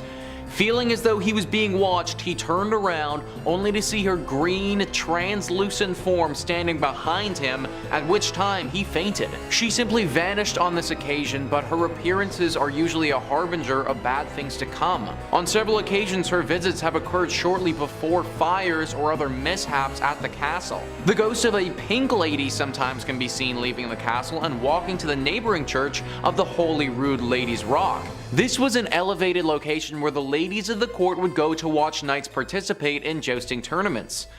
Some believe the Pink Lady is the ghost of the sole survivor of Edward I's siege of the castle in 1304. Having escaped the siege, she keeps returning to the castle to find her slain husband, though her spirit is seen leaving the castle, not entering. This article then goes on to talk about a ghost of a man with a kilt who lives around the dungeons of this castle and occasionally shows himself to the visitors. But clearly the spirits of this castle are pretty fond of bright colors. The green lady, the pink lady, I'm kind of surprised that we didn't get a few more ghosts together and we can make a whole freaking rainbow. Even though they are bright and colorful, they are still very scary. In fact, there have been reports of people actually dying of sheer fright before, their corpses looking as if they were petrified to death. It's also believed that if you don't die of fright, then seeing these ghosts is a sign of horrible things to come. Either way, I would recommend avoiding this spot altogether. Scotland has a bunch of other non-haunted castles to visit if you need to get your castle fix in. Number 3 on this list is the Culloden Moor. The Culloden Moor acted as the site for one of Scotland's most infamous and bloody battles in all of history. Christy McIntyre writes, "Many of the ancient battlefields of Scotland are rumored to be plagued by the souls of those who died there. It's not surprising that Culloden, the site one of the most infamous battles in British history, is among them. Over in under an hour, nearly 1,500 Jacobite soldiers were killed, and it remains the last battle fought on British soil. But according to some locals, the battle still rages. Gunfire, swords, and crying are set to echo across the empty moor, particularly on the anniversary of the battle. As well as sounds of combat, the figure of a lone Jacobite soldier reportedly roams the battlefield, wandering in his clan tartan, muttering 'defeated' over and over again as he goes. He's not the only ghostly visitor to this site. Close to the battlefield is the house that Bonnie Prince Charlie, leader of the Jacobite rebellion, slept in the night before the battle. Although now a hotel, it's said that the prince still lingers there wearing full Highland dress, waiting for the battle that will restore him to the throne. Birds are said to never sing or even fly over this area since they can sense the horrible spirits that are still around here. Whenever birds or animals in general want to avoid a certain area, usually it makes me pretty skeptical as well. Animals have a sixth sense about such things and they can feel danger before it's even there. Also, if I'm to avoid any ghosts, then it's always going to be the ones that were slain in battle. These souls have been through hell and are obviously very dangerous. Our soldier could wander around saying 'defeated', or he could pull out his ghost sword and go to town on you. Not a risk that I am personally willing to take. Number 5 on this list is the Alchemos Wreck. The SS Alchemos was a Greek-owned ship that in 1963 capsized off the coast of Perth, Australia. This ship, prior to its sinking and also to this day, is deeply haunted. Tatum Stafford details its history and writes, "The Alchemos was stranded north of Minderry Keys in 1963 and is said to be plagued with bad luck. The ship was built in Baltimore in 1943, and towards the end of the war it was used to transport US soldiers and German prisoners of war. Post-war, the ship sailed across the world with various crew members recounting ghost sightings that they'd had on board. In 1963, the ship was on voyage from Jakarta to Bunbury when it struck a reef off the coast of Western Australia. It was towed to Fremantle for repairs, then was sent to Hong Kong before a storm hit and it became stuck in shallow waters off Minderry. The following year, the ship was sold for parts and left to decay, though mysteriously, a number of fires have started, burned, and further blackened the wreck since it was abandoned. Though not much of the Alchemos is visible from land today, there are many rumors about the ship's history of paranormal activity. This includes the discovery of a swimmer's skull in its wreckage, and the stories of a ghost dressed in oilskins named Harry, who's been spotted on board more than once since its sinking. So nowadays this wreck is the spot for scuba divers who enjoy the paranormal. They frequent it often and also get visited by many spirits who live there. Harry, the ghost that's been seen a lot, is apparently very friendly, which is a nice change of pace from the other hauntings on this list. Many of the people that have had interactions say that he, although sad, is just looking for a friend to reside with him at the bottom of the ocean. Even though this is on the list about places to never visit, I don't think that we immediately need to write off this spot. If you're daring and you know how to scuba dive, then I suppose you could probably go and have a pretty decent experience with our main guy Harry. Number 4 on this list is the St. John's Orphanage. Not that anyone would ever want to be an orphan to begin with, but if you ever were sent to an orphanage, this certainly wouldn't be first on your list of options. This place is your stereotypical horrible orphanage. The type of place that you watch in a movie and then call your parents immediately afterwards and thank them for being around for you. Apparently the people who ran this place were just inherently cruel. If a child ever stepped out of line a little bit or even did something wrong by accident, the punishments would be swift and brutal. The lifestyle of any child who lived here was said to be pretty horrible, and those that stayed here were often scarred for life. Now it's abandoned and looks like something straight out of a horror film. The windows are broken and the whole building itself looks like something that society has collectively thrown away. This hasn't stopped the ghosts of those who used to stay here from haunting it though. It isn't what you might be expecting, however. You won't find the ghosts of children running through the halls or playing ball outside. I imagine that the ghosts of those said children would want to get as far away from this horrible place as possible. The one who does haunt this place though is actually the one who used to run it. This greasy and stern looking old man that's said to parade around the halls. Apparently he's only ever dangerous to children, and any adults that come to this place should be fine. That being said, I still wouldn't recommend that adults go here because it's all too eerie to begin with. In my personal opinion, I think that there's been too much awful history here to allow this building to remain standing. I'd burn it to the ground and leave those horrible practices where they belong.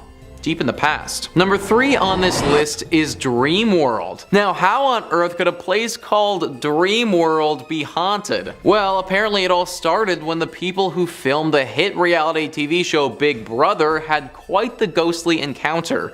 That's right guys, the legends of a ghost at this place have been pretty recent and by an entire film crew. Dreamworld is one of Australia's biggest amusement parks and should be a place of pure joy. The makers of Big Brother decided to build a home at this place and host their show there. During the filming of one of the seasons though, the production crew ran into an unexpected individual. The voice and image of a young girl appeared to all of them on separate occasions during the filming process and scared them to their core. The show was eventually cancelled in 2014, but then a YouTuber named MuiTube went into the abandoned Big Brother house and it definitely looks haunted. The entire place looks like something straight out of a ghost story and makes me believe that some type of spirit could be living there. It also doesn't help that this little girl isn't the only ghostly apparition talked about at Dreamworld. Apparently some employees at the theme park have seen a ghost called Jack Dark. Jack Dark is reportedly a 19th century gold prospector who was killed by a buzzsaw. Now his decapitated ghost wanders the area where he was killed, and it just so happens that there's a theme park there now. If you ever do make it to Dreamworld, then don't stay too long. Ride the rides and then get out of there. If you stick around for an extended period of time, then you might have an unwelcome encounter as well. Number 2 on this list is the Airedale Mental Hospital. The Airedale Mental Hospital has got to be right up there as one of the most deadly mental hospitals in the world. Now what I mean by that is how many total people passed away within the walls of said hospital during its operation. For the Airedale Mental Hospital, this number was not insignificant. In its 140 years of operating, it saw over 13,000 people pass away. That's close to almost 100 people every single year that it was active. Just an absolutely horrendous statistic that speaks to the manner in which this hospital was run. If you've been watching this channel for a while, then you know that mental institutes built in the 1800s were often horrible places to get sent. The procedures and practices that these places had weren't helpful in the slightest and often made those with mental illness get far worse. This was obviously the case here due to its overwhelmingly large death toll. 13,000 people is a lot of people to die, and it's left its mark on this location. The site is no longer used as a mental hospital and has been decommissioned for a few decades. Now it's just a spot for ghost tours. Not a tour I recommend that you take, but if you do, you can expect to hear some loud screams, doors shutting without anyone around them, and temperature changes that just don't make any sense. Some rooms are more haunted than others, and there's one specific bedroom where tons of those 13,000 people died that's just brimming with bad spiritual energy. In a few rare cases, there have been instances where people have left the tour with scratches on their bodies that they don't even remember receiving. I understand the appeal if you're someone who loves the paranormal, but I just don't think that it's worth it considering all the negative juju that surrounds this deadly hospital. Number 5. Island of the Dolls. The Island of the Dolls is a peculiar small island just off the coast south of Mexico City. The island is covered, well, absolutely blanketed in hanging dolls. Just about everywhere on the small landmass. I probably don't even need to really delve into any of the lore behind this island for you to believe that it's cursed. You can just take a look at it and understand. I mean, it's a secluded, abandoned island inhabited exclusively by dilapidated dolls. What do you need? Don Julian Santana Barrera was a man who had isolated himself from the rest of Mexico City, choosing instead to live alone on this small, meager island. His world would be thrown upside down when he discovered a body laying on the shore one day. Shortly following the discovery, a doll washed up on shore as well, having come in from the channel. This event would change Barrera's life forever. Barrera hung the doll up on the island, believing that this would appease the spirit of the girl and set her free. Well, either it didn't work, or he believed he needed a bit of extra protection, because for the rest of his life, Barrera made it his mission to hang as many dolls as he could across the island, scavenging them from the channel, some from the trash, wherever he could find them, until the island's reputation preceded it, and what was once a small, private residence became the infamous Island of the Dolls. Barrera's story would be cut short in 2001,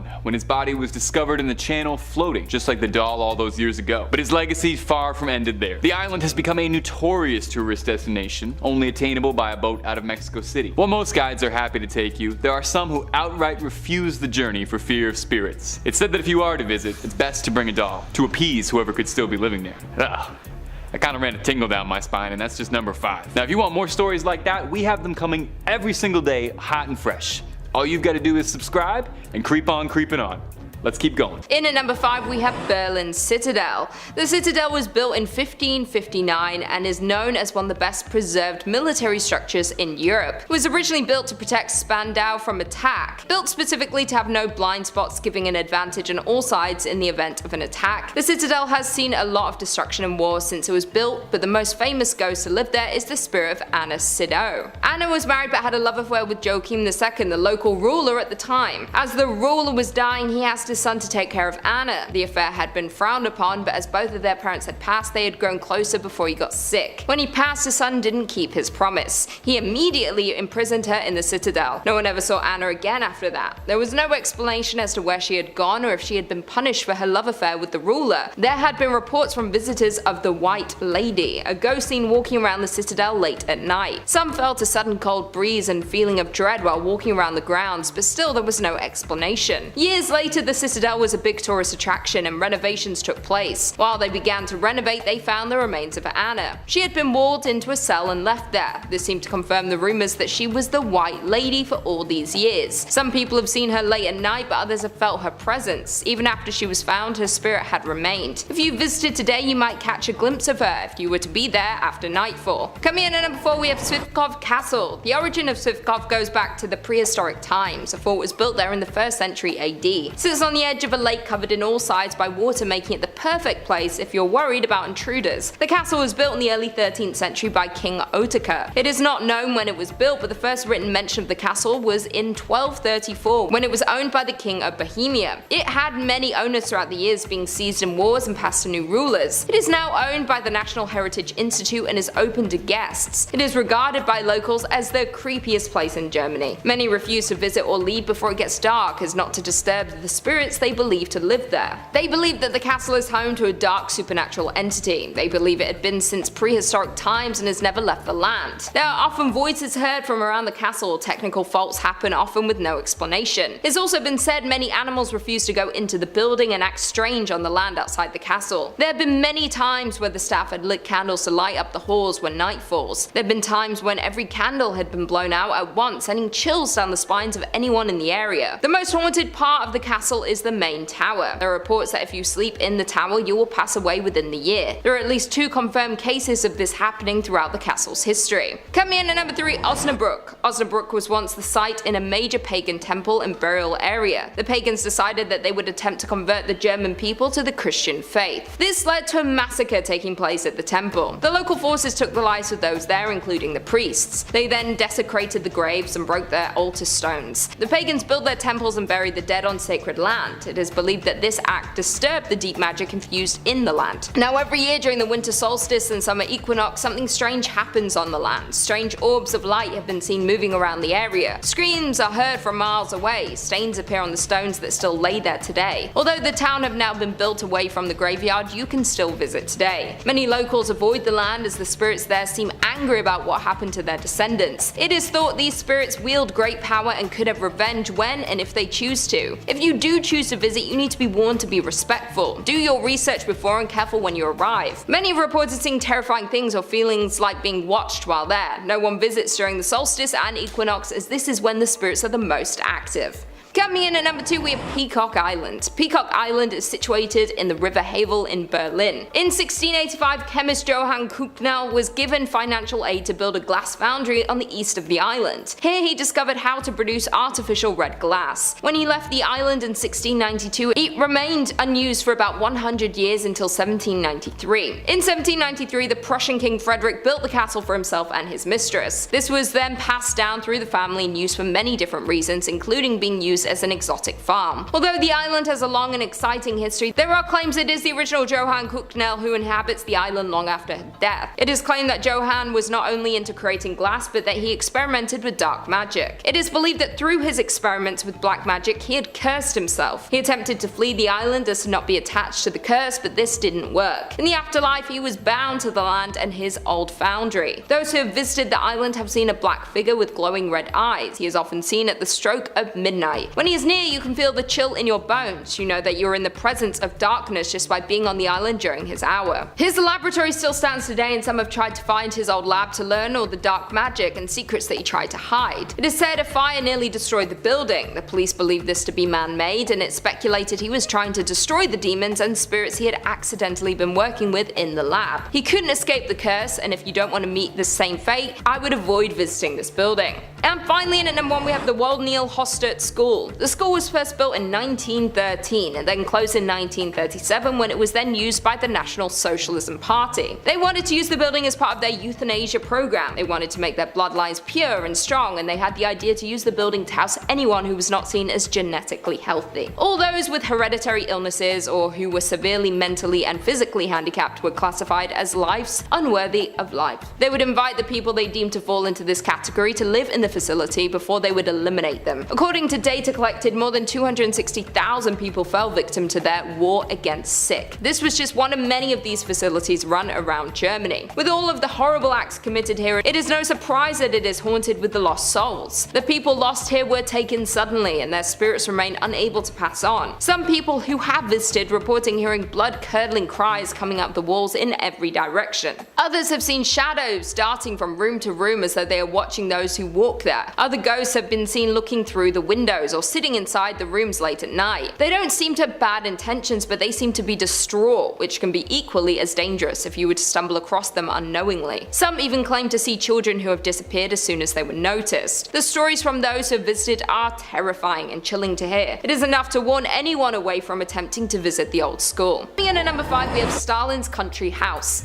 Stalin spent 4 months every summer at his country home between 1943 and 1953. Located near downtown Sochi, his time here put his town on the map forever. For anyone unfamiliar with Stalin, he was a dictator for the Soviet Union from the 1930s until his death in 1953. He was responsible for the genocide of around 20 million people. His house had been mostly kept the same, and tours are given about the history of his life. The house gives insight into his life and mindset. Part of the home is even a hotel where people can sleep in the same room as the man who created so much destruction. He demanded the house be made completely green so that it could blend in in with the surroundings and he would be harder to find. He also refused to have any carpets in the home. He wanted to hear intruders' feet on the stone floor if someone was approaching him. He was clearly paranoid even when summering in his country home. He worked from his office during the night with a phone connected directly to Moscow and would sleep during the day. He often changed the room that he slept in so that nobody would know exactly where he was. Stalin's height was around 5'5", which might not seem important, but it was reported that he had short man syndrome. Due to this, and it's reflected in the build. His pool was only 5 feet deep as opposed to the typical 8 feet deep. The house is eerie and unpleasant for many reasons. Not only can you see into the dark mind of the dictator, but you might catch a glimpse of the man himself. People have seen him walking around the home in his white jacket and smoking his trademark pipe. Some have heard footsteps walking around at night. The noise echoes through the home. Those who have stayed there have said the air can feel terrifying at times, like you're being watched or like you're not welcome. Because you're not. Coming in at number 4, we have St. Michael's Castle. St. Michael's Castle was built in 1801 for royal residence in St. Petersburg. The castle interestingly looks different from each angle as the architects used various styles. It was built like a fortress as the royal family was in fear of assassination. This turned out to not be enough, and their fears were validated when Paul I was assassinated. He has moved into the castle 40 nights earlier. He was attacked in his bedroom by a group of dismissed officers. They tried to force him to sign his abdication from the throne. He resisted and the attackers continued. He was succeeded by his son, Emperor Alexander I. After Paul's passing, the family returned to the Winter Palace. The castle was gifted to the army in 1823. In the early 1990s, it became a museum. It is considered that Paul's spirit is now trapped, unable to leave the castle.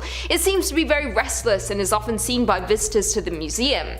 He has mostly been seen walking down corridors carrying a candle. Others have claimed to hear distant screams from closed off parts of the castle. It echoes in the wall like a whisper. People have reportedly tried to celebrate the spirit and speak with it to bring it peace, but after all these years it still appears to be restless and angry about what happened all that time ago. Coming in at number 3, we have House on the Embankment. The House on the Embankment is a block-wide apartment building that was built in 1931. With the relocation of the capital from St. Petersburg to Moscow, there was an increase in housing demand for civil servants. The apartments were luxury for their time, including telephones, central heating and high ceilings. When the Great Purge happened in the late 1930s, the residents were detained in their homes. During this time, the building was referred to as the House of Preliminary Detention. As well as the residents, they would bring people they had detained elsewhere and force them into the apartments. Reports say that the apartments hold up to 5 sets of occupants at one time. During this time, over half of the original residents disappeared. It is believed they had been taken away, but no one ever knew. They were simply never seen again. In present day, there are 505 apartments within the building, some used as offices, as well as theatres, restaurants and retail stores. The Great Purge left a mark on the building that it may never shake. Many executions were performed on the premises during this time. It is believed that the building is full of ghosts, victims of that time that cannot move on.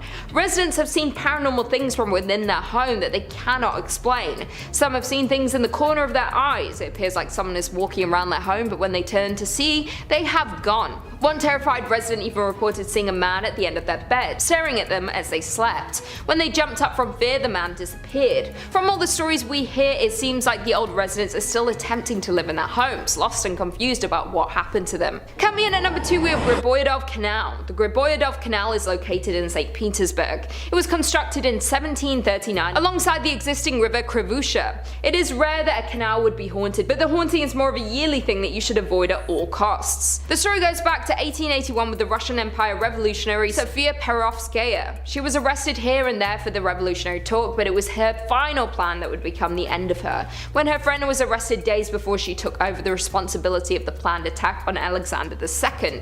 The night before the attack, she helped to assemble the bombs that they were going to use. The attack went off as planned and Alexander II passed away due to her actions. She was quickly captured and was to be trialed for her crimes. Her friend, who was arrested the day prior, wanted to save his own life and turned in the rest of the participants. They were tried and sentenced to hanging. She was the first woman in Russia sentenced for acts of opposing her country. It was reported that her acts inspired other activists around the world in the years following. The day she died was March 22nd. It is now said that each year on the night of March 22nd, the air is misty. If you were to be walking down down the canal, you would see the ghost of a young girl walking up and down the canal. She looks completely blue with a red mark on her neck. The worst part of the tale is that those who meet her become cursed. She is a bad omen. It is even rumored that she has caused pedestrians their lives.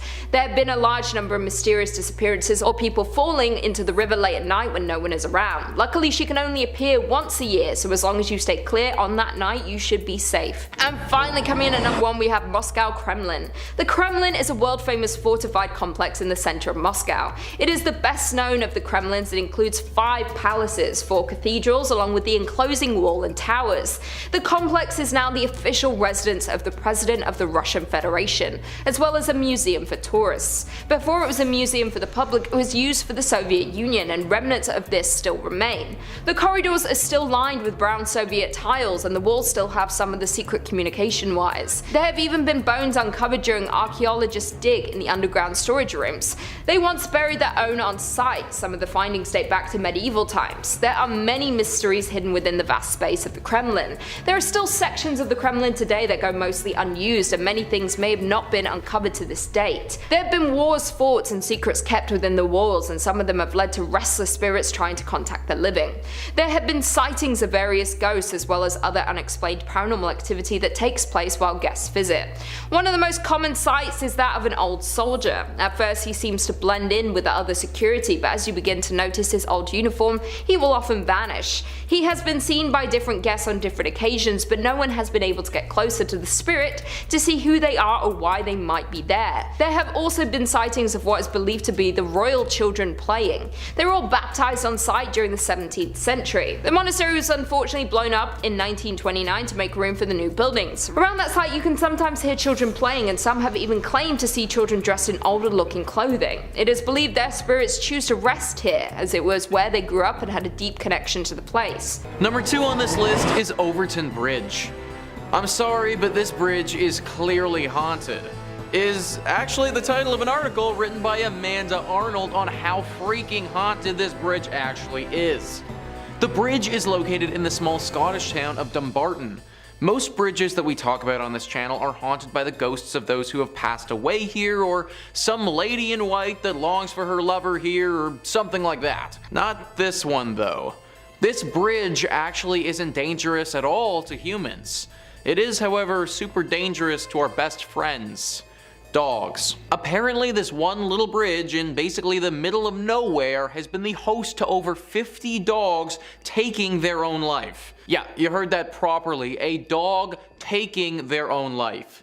In the past 60 years, anywhere from 300 to 600 dogs have thrown themselves over the bridge for no apparent reason, and over 50 of them have died from the fall.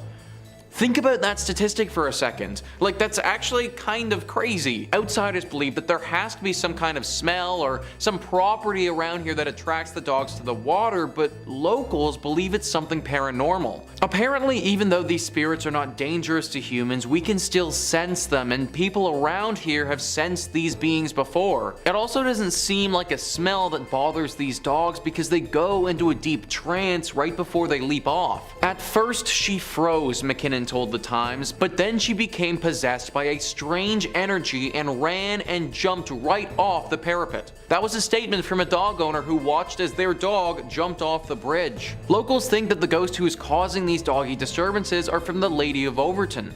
She died here many years ago mourning her husband. I suppose this could be the case, but why is she taking out her grief on dogs? Like, come on lady, let's leave the pups out of this. Anyways, this is definitely a haunted spot, and if you do happen to be walking your dog here, then keep it on a leash. Number 1 on this list is Cawdor Castle. Cawdor Castle is definitely one of the most haunted castles in Europe. It is quite a name for itself because it has a strong connection to one of the most successful stories ever written, Macbeth. This also adds to the lore of this castle's haunting because Macbeth, or the Scottish play, has its own history of haunting surrounding it. Even though this castle is deeply tied in with that story, its haunting doesn't share any connection to the one that plagues Macbeth. This one is centered around the ghost of a woman named Muriel Cawdor. Muriel Cawdor was the daughter of the Earl of Cawdor, who was in charge of the castle in the 18th century. Her ghost is seen at this castle all the time, with most of the sightings taking place in the tallest tower here. There are two stories of origin for how she managed to come about, and no one is 100% sure which is the correct one. The first story talks about how she fell in love with someone from a rival clan. A real Romeo and Juliet story where she was deeply in love with someone that she wasn't allowed to see. She would sneak out to see this boy, but eventually her father caught her and punished her for her actions. After learning of her treachery, his rage knew no bounds and he his daughter. She got away though and ran to the top of the tower, locking the door behind her. Her father wasn't deterred though and broke through, drawing his sword in the process. She tried climbing out the window to safety, but her dad, with one big swing, cut both of her hands off and she fell to her death. The second story doesn't include the dramatic chase up to the tower, but says that he just cut her hands off as punishment so that she could never hold her lover again. Obviously though, with both of her hands sliced off, she couldn't really do much of anything and died from blood loss soon after. Either way, her ghost is now forever restless in this castle and makes itself regularly known to visitors. Obviously, the key identifier of this apparition is her lack of two hands. Coming in at number 5, we have Tower of London. The Tower of London is most famous for housing the crown jewels. It was also known throughout history for housing some famous prisoners in their final days before execution. It has been the center of many historical events, so it's no surprise that it's haunted by the ghosts of the past. One of the most famous ghosts that haunts the tower is Guy Fawkes. As the rhyme goes, remember the 5th of November, gunpowder, treason and plot. I see no reason why gunpowder treason should ever be forgot. Every November 5th, British people hold a bonfire to remember the gunpowder treason. In 1605, Guy Fawkes attempted to blow up the Houses of Parliament. He was hoping to kill the king. His plan was foiled when one of his conspirators told the police of the plan that night before the explosion was going to take place. Guy Fawkes was taken to the Tower of London while awaiting his trial. He was sentenced to be publicly executed and brought out to the square of the tower. He spent his last days in captivity in the tower as well as passing away there. Since then, there have been sightings or whispers of Fawkes from those visiting the towers, especially around the 5th of November when his spirit is the most restless. He is not the only famous ghost who is stuck around the tower. There have been many sightings of Anne Boleyn. She is often seen walking around various rooms after closing by security. Others have seen her staring through the window of the room which she was once imprisoned. A couple of guests have entered that room and heard a distant sound of a woman crying for help. It is believed her spirit is stuck here since her life was ended so tragically. Coming in at number 4, we have Pendle Hill. Pendle Hill might seem like a nice place for a hike in Lancashire, but there is much more than that to it. Since 1612, the land has been haunted due to the actions of the townspeople. The Pendle witch trials are among the most famous of the witch trials in English history. There were 11 on trial for the use of witchcraft. They were accused for being responsible for the deaths of 10 people who had recently passed. Only one of the accused was found not guilty, the other 10 were to be executed for their use of witchcraft. Once they were found guilty, they were each hanged for their crimes and buried under the hill. There was one witch in particular who was feared. She was referred to as Alice Nutter. She was wealthier than the other witches and was seen to have the most power. She shocked the town with her complete silence during her trial. These 10 witches now haunt the area. The people of East Lancashire remain cautious of the witches of Pendle Hill. It has been investigated by many ghost hunting teams. Once claimed that there are more than just the spirits of the witches in the area. They claimed there are also children and airmen who were bombed during the war. The area seems to attract tragedy and many have passed there. Locals refuse to go anywhere near the hill after dark as there have been so many sightings of the ghosts. Some have even seen the witches on the hill after dark. One local said they saw what looked like 10 women performing some kind of ritual. Could this be a tribute or the spirits of the witches attempting to communicate with the living? In at number 3, we have Theatre Royal. The Theatre Royal sits in London on Drury Lane. During the late 17th century, the theatre was one of the leading theatres in all of London. There were many famous actors who performed at the West End location on a regular basis. The theatre grew in popularity after the Second World War when they pioneered musicals such as Oklahoma, My Fair Lady and Miss Saigon. It is now owned by the famous composer Andrew Lloyd Webber. Although it's no longer the most prestigious theatre in London, it is one of the first and the longest open. Today it is open with a production of Frozen. What a classic. But it is still one of the most haunted locations in London. There have been many people who have passed passed through the hall since it opened in the 1700s. There are many stories of tragedies that happened here and spirits that could never leave. Although there have been ghostly sightings, the performers see it as an omen of good luck for an upcoming performance, so they're not so much feared but more so welcomed before a show. The most famous ghost is the Man in Grey. He is a tall man dressed from the 18th century with a top hat and powdered wig, holding a prop sword as though he was about to step on stage to perform. There is a story told about why he haunts the theatre. Apparently the Man in Grey was preparing for his performance when he was stabbed. By who? We will never know. He then walked up into a side passage next to the royal viewing box. He was walled in so thick that no one heard him scream. It is unclear why anyone wanted to do this to the man. His remains were found over 100 years later, and there was finally an explanation for all of the sightings. So if you happen to see him during your visit, try not to get too scared. It means the show will go well. Go see Frozen, it's gonna be a bop. Coming in at number 2, we have Hampton Court Palace. The palace was built in 1514 for Cardinal Thomas Wolsey, the chief minister of King Henry VIII.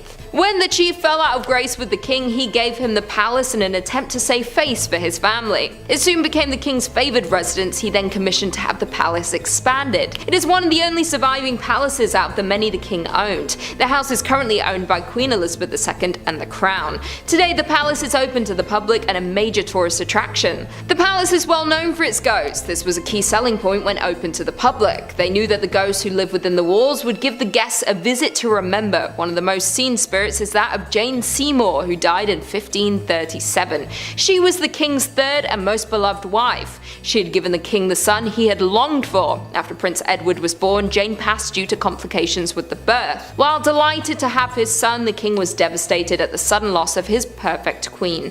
A pale figure in a long white dress is reported to appear on the Silver Stick stairs, which once led up to the room in which Jane gave birth and then passed away. Jane is not only one of King Henry's wives that haunts the halls. Henry's fifth queen, Catherine Howard, had also been seen around the halls. Catherine was known for her wild ways. Her ghost is also known to be more vocal and sighted more often than that of Jane. Catherine was beheaded at the Tower in 1542. She was only 19 when she passed. She had been accused of adultery and treason. It is claimed that while she was being transported to the gallows, she broke free. She ran screaming through the halls, begging the king to have mercy on her. She never reached Henry and she would never see him again. It is said she now spends eternity screaming in anguish through those same halls. Coming in at number 1, we have Stonehenge. No one knows where Stonehenge came from. It has always been surrounded in mystery. Some archaeologists think it was created in 3000 BC to 2000 BC, but it's unclear how they would have the machinery to carve the stones or lift them into place. It is one of the most famous landmarks in the United Kingdom and is now protected to preserve it. It might be strange to believe now, but back in 1915 Stonehenge was up for public auction. Cecil Chubb had no intention to buy the landmark when he went to the auction that day. But when the bids were slow, he managed to win the land for $6,600. Although he had not planned on owning the land or the landmark, once he did, he wanted to restore it. It had fallen into neglect with its past owner and needed some maintenance. He decided that he would fence off the monument and begin charging 1 shilling for admission to pay for a guard and the restorations needed to restore it. There were a group of Celtic pagans named the Druids. They claimed that their people built the structure and used it as a place of worship. The group hoped to continue to hold their annual summer solstice ceremony there as they believed their ancestors did. The previous owner of Stonehenge had banned them for using it as it was on his land. This led the Druids to curse him. They said for as long as they're denied access to their sacred land, then the curse will follow the owner. Just 1 year after the curse, the owner lost his only son and heir to his fortune and land. 4 months later, he would pass away himself, leaving everything to his widow, who put the estate up for auction. Chubb was aware of the curse and did not want some fate to take his own family. He decided to gift Stonehenge to the British government, with one condition: that those who live near the monument visit it for free, as he did as a child. It is said the curse still remains, along with the ghosts of the ancestors of the Druids who were buried there long ago. They watch over the land to make sure their descendants are still connected and no one is mistreating the sacred monument. To this day, the British government does allow the Druids to perform their ceremonies each year, until 2019 when the lockdowns forced them to cancel any and all in-person celebrations at Stonehenge. The senior Druid spoke out against this warning, saying that this move would not end well for anyone connected to the land.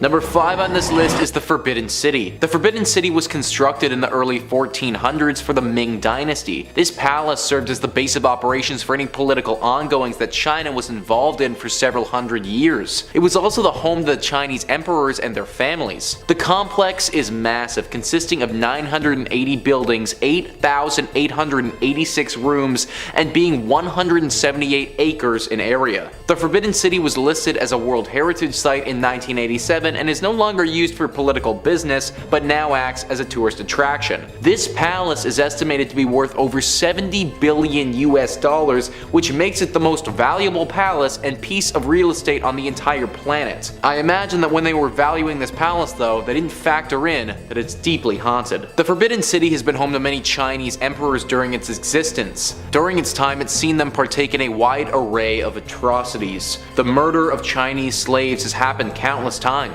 Granted, this hasn't always been done by an authoritative figure, but skirmishes between servants and slaves have happened many times throughout this palace's history. And also, it hasn't just been slaves, but others have been murdered within these walls too. Many people speculate on some of the sinister acts that have happened here, but many of those acts have never been proven. This leads to the secrecy that has shrouded this place since its construction. Nowadays, this Forbidden City is haunted by several ghosts and ghouls. One of the most famous sightings was from a guard. They swore that while they were on duty, they were approached by a lady in white without any face at all. This legend has been echoed by some of the other people over the years, although this lady's origin is unknown. Many people also report the sound of music coming from thin air as they walk through the palace. They also hear the laughter and crying from other women that can't be seen. It's believed that these are the ghosts of some of the concubines that used to live in this palace. The Forbidden City is one of the coolest palaces in the world, but we have to remember that it was forbidden for a reason. Number 4 on this list is Tuen Mun Road. This road is a highway in Hong Kong that links Tuen Mun and Suan Wan. The highway is only 19.4 kilometers long and for the most part is well kept. It was constructed in 1977 and during its short time of being active has developed quite the legend around it. This road is considered to be one of the most haunted roads on the entire planet, and that is largely due to the significant amount of death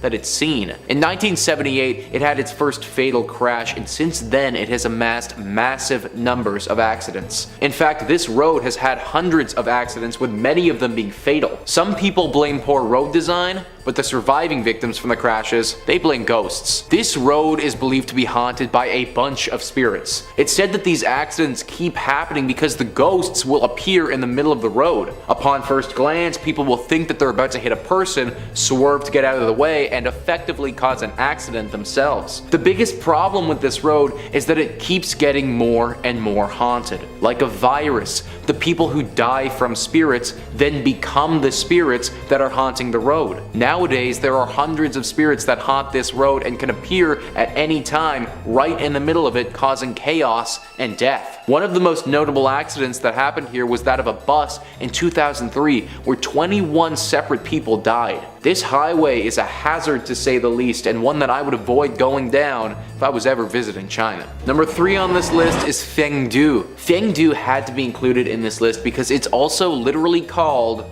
the Ghost City. It is a massive collection of shrines and temples that are dedicated to the afterlife located on the Ming Mountain. This place was built over 2,000 years ago and is deeply rooted in Chinese culture. The reason that it's called the Ghost City isn't just because people believe it to be haunted today, but because of a legend that took place many years ago. 2 imperial officers named Ying Changshen and Wang Fangping went to the mountain to practice Taoism. Whilst they were at this place, the pair performed a ritual to become immortal. When you combine their 2 names into Ying Wang, you get the translation King of Hell. This goes along with the stories that these 2 immortal beings will drag people down to the underworld. This site and these 2 immortals are so critical in Chinese culture because it's believed that every single spirit will pass through this place when they die. That's right guys, Fengdu is the location where a spirit will go immediately after their physical body ceases to function. There are 3 tests that the dead will go through before moving on to the next life. First, they must pass the Bridge of Helplessness. Then, they go through the Ghost Torturing Pass.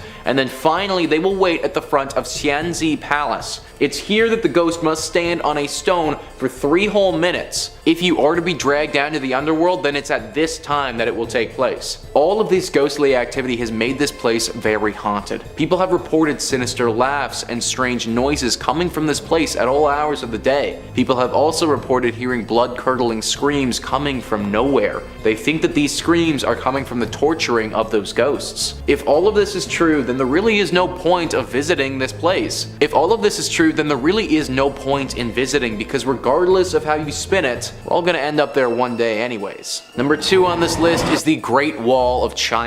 The Great Wall of China is one of the 7 wonders of the world and truly a sight to behold. The total length of the Great Wall of China is roughly 21,196 kilometers. This wall was built over thousands of years, with the initial construction starting in the 7th century BC. Its purpose was largely to act as a defense mechanism between other nations and also to monitor what was coming in and out of their country. This wall is massive. More massive than anything we can really comprehend. In fact, to put it in perspective, I'm filming this in Toronto, Canada right now. Traveling to China from here is roughly 11,000 kilometers, meaning that the length of the Great Wall is long enough to go all the way to China and then come all the way back.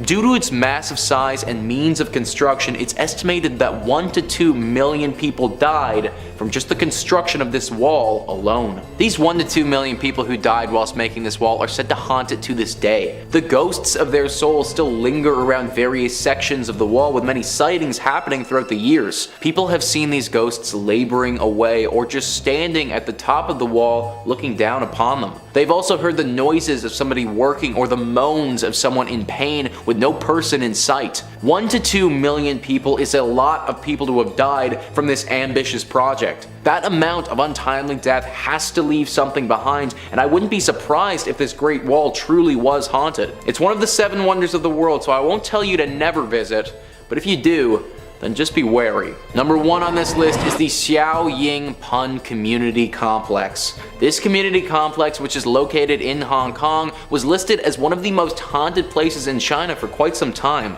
It started off, as many haunted buildings do, as an old mental institute. This institute was built in 1892 and operated as a mental hospital until World War II. During World War II, this building was used as a hospital for any people fighting, but then in 1947 went back to its initial purpose of housing those who were clinically insane. It continued to function like this until 1971, when it was eventually closed down and the building was abandoned. As with many mental hospitals from that era, there were a lot of human rights violations that took place. Couple that with some of the death that it saw in its walls, plus its abandonment, and the legend of a potential haunting started to run rampant. In the recent years, this place has been converted into a community center, but even this immense renovation hasn't stopped the ghostly sightings. The most famous apparition is that of a man dressed in traditional Chinese clothing. It's said that his presence isn't uncommon, and he will often engage people in conversations if they're by themselves. It should also be noted that the mental hospital, before it closed down, was ravaged by 2 separate fires. Some people died during these blazes, and the spirits of those burn victims have reportedly been spotted in the past. People have said that they've seen them standing at the end of the hall, staring at them, completely burned and bloodied. With a history like this location has, it's no wonder that spirits are still sighted walking among it to this day. Number 5 on this list is the Buddha Labyrinth. Buddha Labyrinth is a series of tunnels that are all connected under Budapest. It's a naturally forming system that humans have cultivated. They've used this place for many different purposes since ancient times. Storage and shelter are right up there as being some of the biggest. They've also, however, hosted some pretty dark and disturbing things here. These tunnels have been used as torture chambers before. They've been used as a prison before, and even a dungeon back in the day.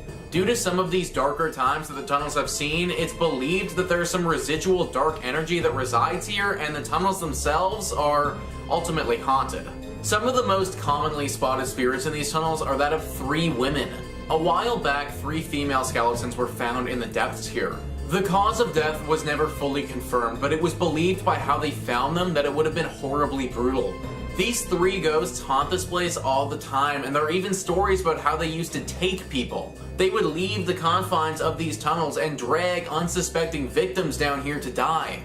That hasn't happened for several hundred years though, so I think that we're all pretty safe in that regard. They aren't alone down here though. The souls of those who were tortured to death still linger here and oftentimes make themselves known to visitors. Disembodied voices, screams, moans, the feeling of someone's hands grazing over you as you walk past. All of these are very common occurrences down here. We've just seen it time and time again where a place sees a little bit too much darkness and hate and then becomes haunted. The Buddha Labyrinth is definitely one of those examples. Highly recommend keeping it off your itinerary if you're traveling to Hungary anytime soon. Number 4 on this list is Witch Island. Yeah, literally a place called Witch Island obviously is going to be making the list. There's an ancient legend that surrounds this island which has given it its name. It was a classic case where people were thought to be witches and were wrongly accused of such and then ultimately put to death. Let's Travel says, it might seem like a pleasant and relaxed place, but there is a creepy story following this place. Sezgid was suffering from a serious drought and the locals were praying for that. Suddenly one day, rain starts with chunks of ice falling from the sky and many locals were convinced of witchcraft. For that reason, 12 people were caught believing that they were witches. They killed them and since then locals say that they hear desperate voices crying for help on the riverside. Apparitions are also seen super regularly. These are just normal people too, or at least that's what people think. It's pretty much common knowledge at this point that these women weren't witches at all, but just regular people. These ghosts that show up are desperate and in need, and they look really sad.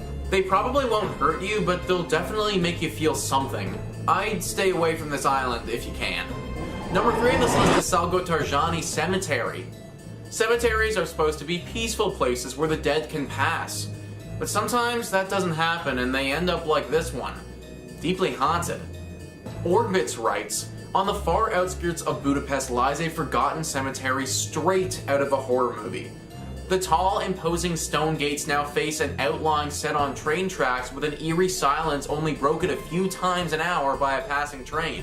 A knock on the gates results in 2 large guard dogs rushing to the iron bars, jaws slapping as they attempt to ward off any unwelcome visitors. Inside the giant walls of the once magnificent cemetery are rows of impressive tombs of certainly important people of their time. This cemetery is the oldest Jewish burial ground on the pest side of the city, but fell into ruins after most of the Jewish population was forced out of the area during World War II. After a short stint as a Soviet military hangout, the forest is slowly trying to take back the land, gnawing around the massive stone and marble burial chambers. Over the years, many of the tombs have been opened and looted of anything of value. The disturbed and derelict cemetery is sure to have at least a few angered spirits still hanging around, making it a place that you may not want to visit after sunset. Angered spirits is right, guys. There are countless stories of people getting literally attacked by unknown entities that they can't defend themselves against. I imagine that these are the spirits of the individuals whose graves were robbed. That is just such a blatant act of darkness that it's bound to wake up the spirits of the dead and anger them. I'm also under the impression that some people were killed here during World War II, which most likely only adds to the haunting.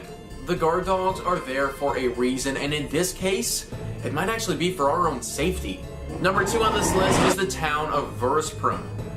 This town is also known as the Soviet Ghost Town. Atlas Obscura says, the forest is slowly eating the crumbling buildings within the ghost town. Once a bustling Soviet military base, it now looks like an eerie post-apocalyptic wasteland. This was mainly built in the 1960s to house Soviet soldiers. It functioned like a tiny town for the soldiers and their families, forming an isolated, self-sustaining community.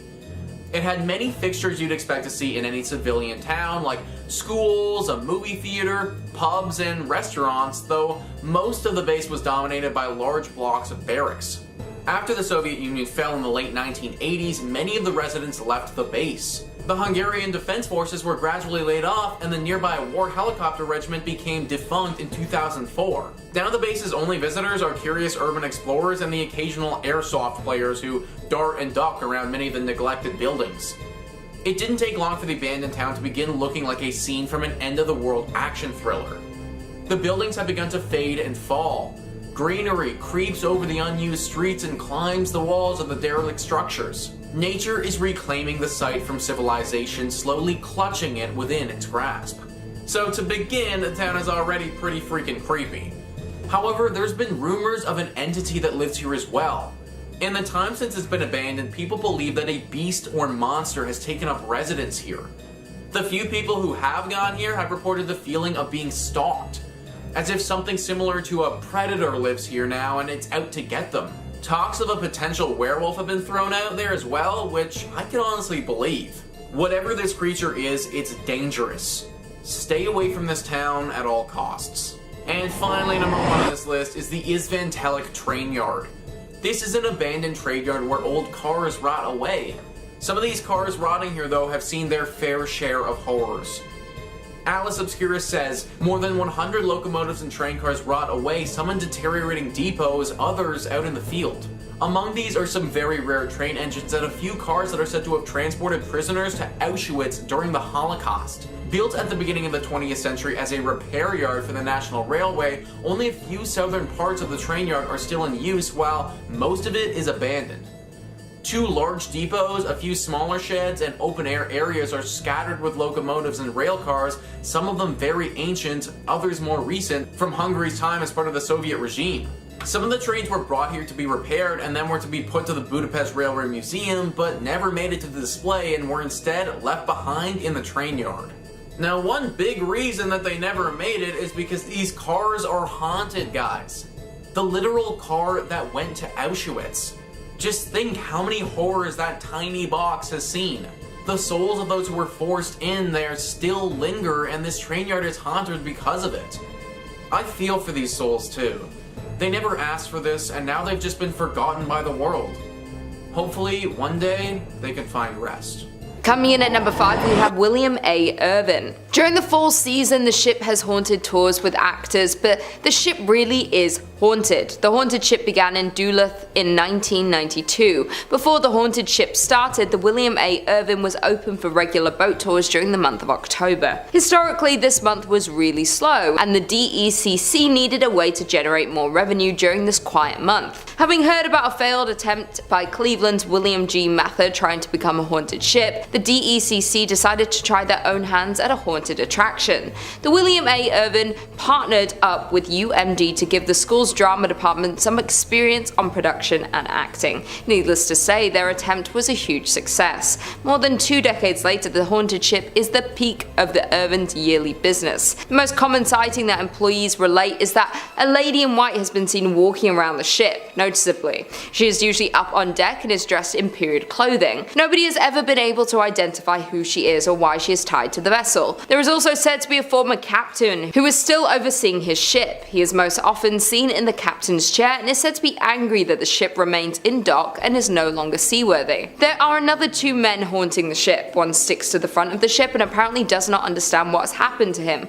while the other sticks to the rear of the ship and has confirmed that he died after falling from a ladder. The family of the second man has come forward and said the story surrounding his death was always suspicious and they were denied a claim to his pension. Number 5 on this list is the Castle of Good Hope. This castle is located in South Africa and is on a lot of people's worldwide list of the most haunted spots. A main reason for this is simply how many ghosts reside at this place. It's one of the oldest buildings in Cape Town, and it was initially a fort built by the East India Trading Company. Today it houses the ghosts of Lady Anne Bernard, a soldier, and Governor Peter Giesbert van Noort. All of these ghosts have different origin stories and come from different times. Lady Anne Bernard was the first lady of this colony, and she died many years ago under some very mysterious circumstances. Her ghost is said to frequent this spot and will make herself known to visitors. The soldier in question apparently hung himself in the bell tower many years ago as well. This tower has been reported to ring itself with nobody near it at all, and many think that it's the ghost of this soldier that's responsible. And the last is the governor. And this was apparently a very cruel man who would send soldiers to the gallows for his own sick amusement. Apparently one soldier, before being killed,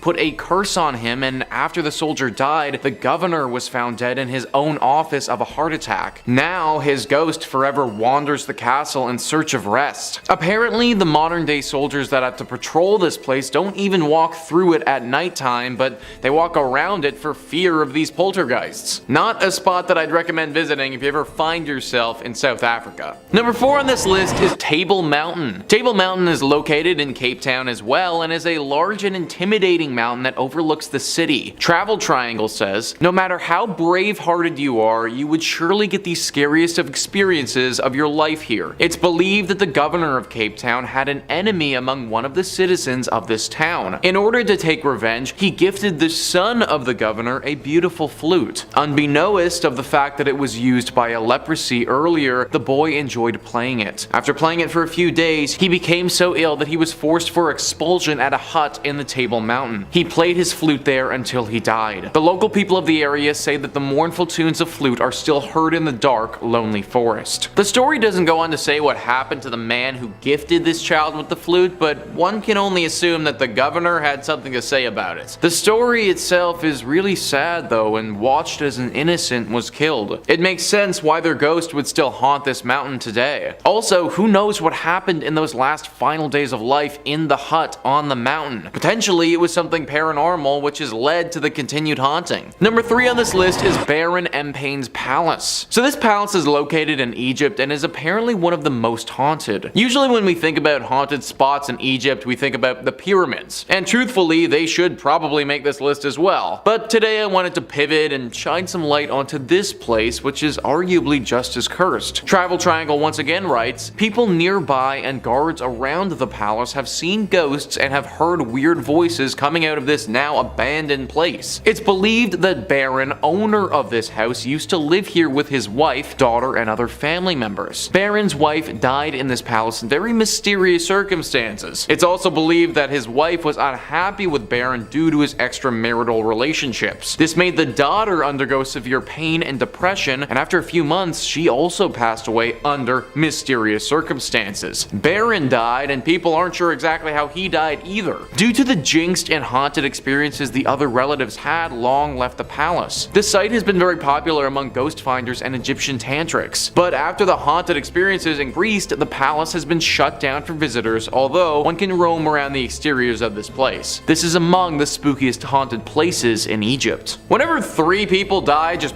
unexpectedly like that with mysterious circumstances, there's always bound to be a legend around it. The fact that so many visitors and guards have seen evidence of potential poltergeists though, kinda really leads me to believe that something must be up with this place. Some of the stories are conflicting though about what ghostly apparitions are really out and about. Some accounts have talked about Baron himself walking around this place, whereas others have told tale of a mysterious ghost that isn't really connected to the family by blood. This ghost is thought to be of somebody who worked for Baron and was actually killed in this place. This ghost then came back to haunt the family, and it's what caused their unexpected deaths in the first place. It's really too bad that it has to be this way too, because the palace itself is beautiful on the outside, and I imagine that the inside is just as nice. Still not worth the risk of visiting though, considering its current ghostly inhabitant. Number 2 on this list is Cape Coast Castle. This castle is located in Ghana, and some horrible tragedies occurred here over the years. Originally, this castle was built so that people could trade gold and other valuable items. As time went on though, its purpose became far more evil. Slave trade. The transatlantic slave trade was truly a horrible time in human history, a time filled with so many injustices and atrocities. Basically, human beings were treated as animals and sold to the wealthy buyers in North America. The slaves that were sold would often come from these African countries like Ghana. Cape Coast Castle was used as a place to keep these people before the ship would come from North America to pick them up. It's said that the ship would come roughly once every 6 months, and conditions at this castle,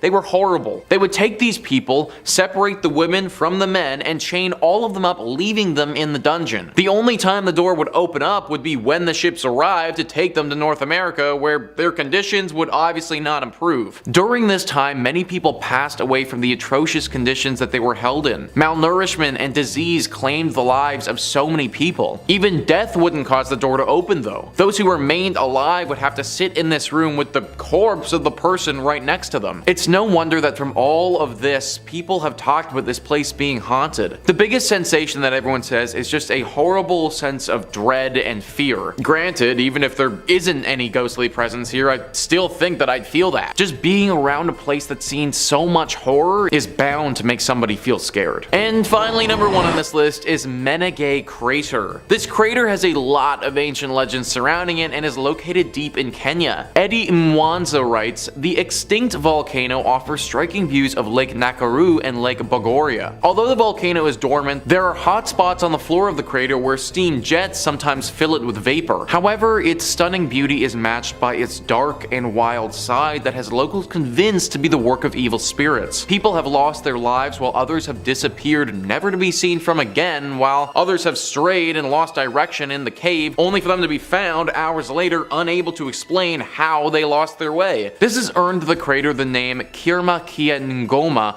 which means the place of devils in Kikuyu. There are also mythical and unsupported claims of some people seeing the devil riding a motorcycle. There's also widespread allegation of a flying umbrella that normally appears whenever it rains. Historians say the place was a scene of violent battles between the Lakapia Messiah, who did not recognize the authority of the Laban, the spiritual leader of the Messiah, against Ilpu Masih. In one battle, it's said that Lakapia warriors were thrown into the caldera, with local folklore claiming that the spirits of the warriors haunt the place to date. So this place is obviously a freaking hazard, guys, with potential soldier ghosts chilling in its depths and also many stories of people getting totally lost and never seen from again. It's no wonder locals are constantly worried about this crater. I was also looking at pictures of this place, and geographically it looks like a major hazard as well. It's out in the complete middle of nowhere and looks extremely hard to traverse. As cool as the scenery would be, going here just really isn't the best idea. At number 5 we have Whispers Estate. The Whispers Estate was built around 1894, and between 1899 and 1901 is when Dr. George and Sarah White moved in. George was a successful physician and ran his practice from their home. The two adopted many orphaned children, and unfortunately several passed away in the house over the years. Some of the children they took in were troubled. Many of them passed away in the bedrooms and other areas of the home, and even some of Dr. White's patients have been said to have also passed while in the home. Dr. White practiced in the home for over 25 years, so it's probable but unknown how many over the years had passed in the home. In the early 2000s, the home underwent renovations and a lot of bizarre activity began. Many claim that lights would flicker on and off, footsteps would be heard stomping around on the second floor, and as time went on, the activity escalated. To this day, people reserve time to come and experience all this paranormal activity, and are encouraged to write down any experiences they had while in the home, and these accounts are posted to the Whispers Estate's official Facebook page. You can go through the page and find creepy photos people have taken that show demonic figures, ghost-like creatures, and even orbs. It's also pretty common for the guests to be scratched up by unseen fingernails or touched by an unseen hand. The estate earned the Whispers moniker after the numerous guests that experienced somebody whispering in their ear, somebody they couldn't see. Due to the amount of people who have passed at the home in its early days, it's like there are a number of different spirits that haunt the estate to this day. The Whispers Estate is known as the 4th most haunted house in the United States, but many who have visited believe it to be the most haunted house in the entire country. In at number 4 we have Rhodes Hotel. The Rhodes Hotel was established in 1893 and was named after the first owners, Clara and Newton Rhodes. The youngest child in the Rhodes family, Everett, passed in one of the second-story bedrooms after contracting tuberculosis at 18 years old. Soon after their daughter's death, Newton unfortunately died, and it's believed he had died inside of the house. After Newton's passing, Clara turned the house into a dual brothel and speakeasy. It's said that one of the ladies of the night, Sarah, still haunts her bedroom tucked behind the stairs on the second floor. After Clara's death, the family home was opened as a hotel in the late 1800s and was meant to house those flocking to East Central Indiana during the natural gas boom. It's even believed that John Dillinger and Al Capone stopped at the hotel for a stay after hitching a ride on a train to Indiana. Not only did the family pass in their home, but a preacher by the name of Lester Poor supposedly hanged himself in the attic during the time when the home was converted to a hotel. But many believe his death could have been a murder. Due to the hotel's rich history, many locals and visitors have experienced paranormal activity, and everyone in the town knew that many spirits that passed in the building still haunt it to this day. The hotel closed its doors in 1937 and the property remained in the Rhodes family hands but sat empty for more than 30 years. The hotel and its contents were eventually auctioned off and it landed on the National Register of Historic Places, and the hotel saw 3 owners before the Haleys took it over for restoration. The Rhodes Hotel was purchased by Clint and Linda Haley in 1995, and they heard rumors rumors about the haunting of the hotel, but this didn't faze them. They were more worried about the work they'd have to do to restore the home. The Haleys claim that they didn't encounter any paranormal activity, but many find that hard to believe. The hotel was up for sale again in 2017 when a man by the name of Couch took it over for his charity. Couch had launched the Lost Limbs Foundation 4 years earlier, which raised funds for prosthetic limbs for children. To this day, Couch's charity has owned and run the hotel. Not only had it been named among Indiana's most haunted places, but the hotel is consistently booked for private and paranormal investigations. The overnight investigation tickets can get up to $200, and this hotel attracts people from across the country. There have been many investigators that believe there is extensive activity in this old hotel, and people have captured a figure-like shadow moving across the living room curtains with the use of night vision cameras. Most commonly, people hear whispers and the second floor creaking when no one is inside. Unlike the Haleys, Couch said he's seen and heard supernatural happenings in the hotel since moving onto the property in 2017. He's heard footsteps on the staircase, the property camera has turned off randomly, and picked up voices before the footage flickers back on.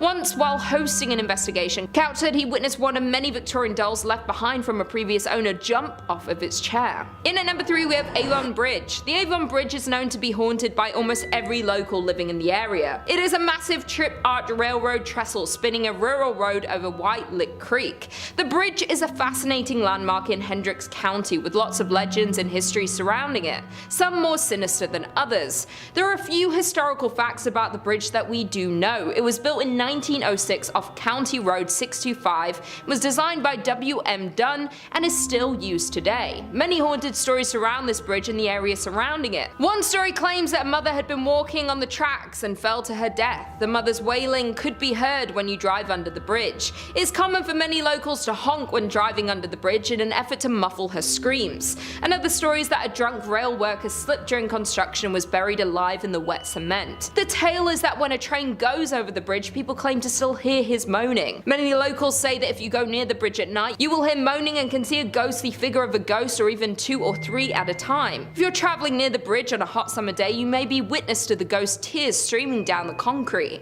Many people don't even refer to it as the Avon Bridge. It's often called the Haunted Avon Bridge because of the number of accounts of ghost sightings and constant sounds of the moans and screams heard from the ghosts that haunt the bridge. And finally, in at number 1 we have French Lick Springs Hotel. Nestled in the small resort town of French Lick sits the massive French Lick Springs Hotel. This legendary hotel was constructed in 1845 and is a crown jewel of the southern Indiana town, but there's more to this resort than meets the eye. This Indiana hotel is known to be one of the most haunted places in the state. Thomas Taggart was a mayor at the time and purchased the hotel in 1888. After purchasing the hotel, he added luxurious furnishings, marble floors, and built 2 championship golf courses. During this time, Taggart became the Democratic National Chairman, and the hotel became the unofficial headquarters of the Democratic National Party. In 1931, Franklin Roosevelt visited the hotel because of its Democratic standing and won the presidency a mere year later. Over the years, the hotel and the work Taggart put into it made it one of the most prominent hotels in the area, and even ran the West Baden Springs Hotel out of the business. Unfortunately, in 1916, Taggart passed away, but according to local legend, his spirit has never left the building. Taggart died in 1916, but that hasn't stopped rumors of sightings of this famous hotel owner. Guests and employees frequently encounter strange and paranormal activity throughout the hotel, and they believe it is caused by Taggart himself. Many spot his ghostly figure near the service elevator and can pick up a strong scent of pipe tobacco. Others claim they witnessed his spirit riding down the hallway on a horse and making noise inside the ballroom. Some hear noises and others encounter his ghost, though usually both don't occur at the same time. Not only is Taggart's ghost living in the hotel, but there are also rumors of a former bellhop that lingers around the hotel. Many believe that he was a current employee until they saw old photos of him hanging on the wall, or were told no bellhops were on duty when people had encountered him. Employees and guests say that it's pretty hard not to encounter some sort of activity when you're in the hotel, and due to the vast amount of paranormal sightings are why it's considered by many to be the most haunted place in Indiana and one of the most haunted places in all of the United States. Coming in at number 5 we have Ozone Disco. What a name, I kinda wanna go. In March of 1996, a tragic accident happened in Quezon City's Ozone Disco. The local universities had just done their yearly graduation ceremonies. The students were looking to celebrate, and there was a party being thrown for them at the disco. There were around 350 guests attending that night, even though the building had only been cleared to safely hold 35 people. Due to the large amount of people in such a small place, when the fire broke out, they did not stand much chance of escape. Tragically, around 200 people did not make it out that night. Not only did the fire consume the lives of many, but others were trampled in the chaos of trying to escape. The one fire exit the building had been blocked by the building next door, meaning the large amount of people who fled to it to escape became trapped. It was reported that when entering the building to look for survivors, the bodies were piled up waist high. Survivors of the fire explained how around midnight sparks started flying from the DJ booths shortly after smoke appeared. Partygoers thought it was part of the experience, that it was all pyrotechnics to mark the new day. This meant that many did not flee as soon as they should have. All of this combined into a huge tragedy that claimed the lives of so many who were just about to start their lives. Since the incident, the club has been closed and abandoned. However, those who are around the club at night have witnessed some paranormal activity. Some have heard music coming from the club's doors or seen disco lights from a distance. You might think these are just kids who have snuck into party, but others have heard disturbing screams for help, but as they got closer to investigate, the screams fade away. There is a clear warning to those who might try to visit the place today that it's not safe. You might meet a paranormal spirit angry from the tragedy, or you might have a dangerous accident of your own. Coming in at number 4, we have Malahide Palace. Malahide Palace is the White House of the Philippines. It is the official residence and principal workplace for the President of the Philippines. It was originally built in 1750, so it has a long history, making it perfect for some paranormal happenings. The building has been home to many important people, but has also been a part of revolutions within the country, leading to many tragic passings on the property. In particular, there is one story that during one of the revolts by the people, they stormed and seized the home. They found one presidential worker who is now unknown and made their own justice. Although this is not a confirmed story, it is often told to explain one of the paranormal guests who has been pictured outside of the home. They have been named the Headless Ghost. The photo captured shows the outside of the palace with a headless figure facing the camera. It is thought that this poor soul was separated with his head before passing and now walks the halls searching for it. He is not the only ghost that has been spotted on the premises though. There have been sightings of former presidents, such as Manuel Quezon and Manuel Roxas. There is also a report where Governor Amy Marcos, daughter of Ferdinand Marcos, actually saw Quezon's ghost at one point during her father's presidency. I guess when you dedicate your life to serving as president, it is hard to let go of the place you call home. If you were to visit, maybe keep your camera handy. You never know who you might just see. Coming in at number 3, we have Clark Air Base Hospital. Clark Air Base Hospital was used during World War II and the Vietnam War. It now lays abandoned on a redeveloped Air Force base. It is said that as soon as you enter the destroyed building, you instantly feel the paranormal energy that belongs there. The locals believe it to be cursed and dare not enter. Due to this, it is seen as the most haunted hospital in the country. The hospital has been ravaged by time, most parts overgrown with greenery, with others simply falling apart. The hospital today does still attract ghost hunters. Due to the amount of pain and suffering that occurred during its time, there are plenty of lost spirits trapped. A number of visitors have reported hearing voices echo through the empty halls of the hospital. Some hear screams. It is said that the voices of those trapped are of the soldiers who lost their lives in the war. It seems they feel they have unfinished business in the world. Many would have left behind their families to serve their country. These are not the only patients still staying there though. The first floor ward was home to the hospital's pediatric center. People have heard the screams of newborn babies and children laughing. One security guard even heard the running footsteps of what sounded like a child. This entity ran straight past him one night while on patrol. He has since refused to patrol within the hospital walls. The hotel did still operate after the war until a nearby volcano erupted, covering the hospital in ash. This was taken as a sign by the locals that nature was warning them to stay away. There are also those who ignore the warnings and venture inside. Just be warned, it seems to have a habit of causing tragedy. Coming in at number 2, we have Laparole House. The Laparole House was built by Roberto Laparole in the 1930s. During World War II, the house was used by Japanese soldiers. They were reportedly a nasty group of brutes. They attacked local women, tortured suspected ties, and even ended their life once they received any information that they had. The house is said to have seen many horrors due to all of this, and the home was never the same after the soldiers left. Those who had been there within this time warned others to stay away. The house transferred ownership after the death of the head of the Laparole clan. They attempted to maintain the home, but the years and horrors do show on the home's old exterior. The house has withstood much more than those around it, both both man-made and natural disasters. To everyone's surprise, the house was still standing after the deadly earthquake of 1990. In 2013, the home was turned into a museum. It was at this point that we started to hear more details about the hauntings inside. The show has been visited on many ghost haunting shows, along with being featured in a film. Those who have visited the house have told of what they found and why the house is visited often by paranormal investigators. One visitor claimed that they heard screams coming from the lower sections of the home. They rushed to go see if someone was hurt, but they found nothing. As they read more about the home, they believe this could have been linked to where the torture happened during the war. Others felt a dark presence in various sections of the home, cold spots or a feeling of sadness that disappeared as quickly as they had felt it. Some said they felt watched, like there is an entity in the home that no one can see, but it is watching all who visit closely. One man claimed he heard water running in the rooms, but when he went to turn it off, there was nothing there.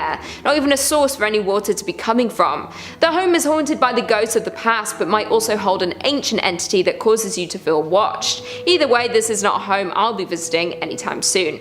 And finally, coming in at number 1, we have Mammoth Cave. Mammoth Cave got its name from the smell of the accumulated bat droppings inside the cave. Located in the central Philippines, this is a scary location due to more than the hauntings. Many people are scared of entering dark and possibly unstable caves, but this one contains more than just the fear of confined spaces. The cave is popular by those who like to explore deep into caves in their spare time, but do it at your own risk. The cave is said to be haunted by lost caving groups. The cave does not offer much light, and the deeper you go, the more lost you get. There have been a number of groups that have gone lost throughout the years with no remains ever recovered. There are so many hidden corners within its maze you will never be found. Those who explore it today have encountered a number of paranormal occurrences. Some report seeing shadows not cast by them or their group, like there is someone else with them. Others have heard footsteps scrambling around as if in panic. Finally, the further in you travel, the more you hear a distant scream of help.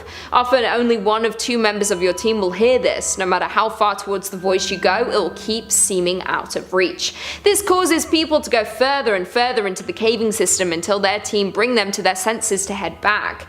Those who have experienced this believe it may be how the others have gone missing. Some say there may be a demon living deep within the cave looking to bring the lost souls to feast on. In at number 5, we have Loftus Hall. This place may be the most haunted house in all of Ireland, and it is said to be haunted by the devil himself. Loftus Hall is a large country house located on the Hook Peninsula in County Wexford. In 1170, Raymond le Gros came to the county and built this massive castle, which was known as the Houseland Castle. The Redmond family replaced the original castle with another in about 1350. This second castle was known as the Hall, or Redmond Hall. Later in 1872, John Henry Wellington Graham Loftus undertook an extensive rebuilding of the entire mansion, adding many of the famous elements like the grand staircase, mosaic tiled floor, elaborate parquet flooring, and technical elements that hadn't been seen in houses in Ireland at the time, such as flushing toilets and blown air heating. Charles Tottenham became the lord of the manor in 1752 by marrying the Honourable Anne Loftus, the daughter of the first Viscount Loftus,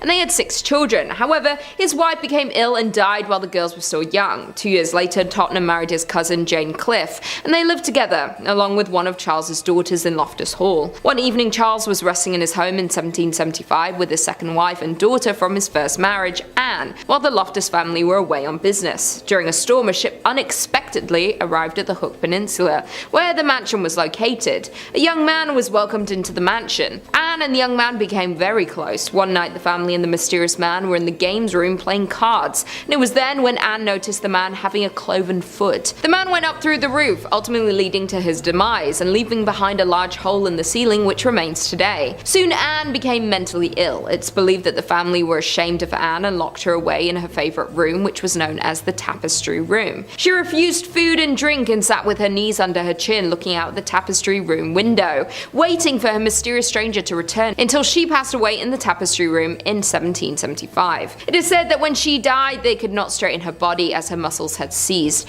and she was buried in the same sitting position in which she had died. After her death, everyone who had lived there says she still haunts the hall to this day. After being purchased by Aidan Quigley in 2011, this building was marketed as a haunted house that hosted guided tours of the house until 2020 when it was put on the market for sale. In at number 4 we have the Abbey of the Black Hag. The old abbey lies on a small Valley, about 2 miles east of the village of Shannon Golden in the townland of the Old Abbey. One of the earliest nunneries in Ireland, it is first mentioned in 1298 and was founded on land donated by John Fitzthomas of Carnello, who had died in 1261. Remains include the Abbey church with 2 small spaces adjacent, and one appears to have been a sacristy and a vaulted building to the west. There are also walls and a gate and traces of an orchard, a fish pond and a pigeon house. Modifications to the church in the 15th century saw the inclusion of an east window in the church as well as a doorway in the north. Traces of window decoration, columns and carved tombstones remain. Burials were also located and the church plate was reportedly found in the late 18th century. It is said that the last abbess terrified the local population with her use of the black arts and sexual practices in a room to the south of the church, and is now called the Black Hag's Cell. After the closure of the abbey, the hag remained there and continued to perform her unholy acts, and it's believed she lived unusually long, which caused her ancient skin to become darker and darker over time. Another legend is regarding the Earl of Desmond, and that during his escape from one of the many battles between the Geraldines and the Butlers, the Countess was wounded by an arrow. The wound was so serious that the Earl believed the Countess had died and buried her beneath the altar in the main chapel. The Countess awoke to find herself buried alive, and when people would see a ghostly figure, they went to her gravesite and they had found her finger bones had been worn out from clawing at the coffin, and it's believed her screams can still be heard to this day. In at number 3 we have Cork District Lunatic Asylum. The Cork District Lunatic Asylum opened in 1789, and by 1845 the Irish Lunatics Asylum Act allowed for appropriating the lunatic asylum in the city of Cork to the purposes of a district lunatic asylum. The legislation provided for 2 new asylums, a criminal one in Dundrum, Dublin, and then a 500-bed asylum in Cork. This building was originally in 3 separate blocks, later to be joined together in the interest of providing more accommodation. To become the longest facade of any building in the country, it opened in 1852. William Saunders Halloran was an Irish psychiatrist who worked at this asylum from the time it opened until his death, and was the author of practical observations on the causes and cure of insanity. This doctor's methods were extreme and torturous. He created something called the Halloran's chair, which rotated hysterical patients up to 100 revolutions per minute. It rarely had the desired effect. Inmates lived out their days in a state of paranoia and despair while admitted at the asylum. The horrors of this place finally ended when the asylum was closed in 1992. It stayed abandoned for many years, and locals and tourists went to visit this scary place. They claim the tortured souls still remain here, and paranormal investigators even visited and claimed to have seen both and heard voices of these tormented souls. Today the building is being converted and renovated into apartments called Atkins Hall. In at number 2 we have the Hellfire Club. The Hellfire Club is located on Mount Pellier Hill in Dublin.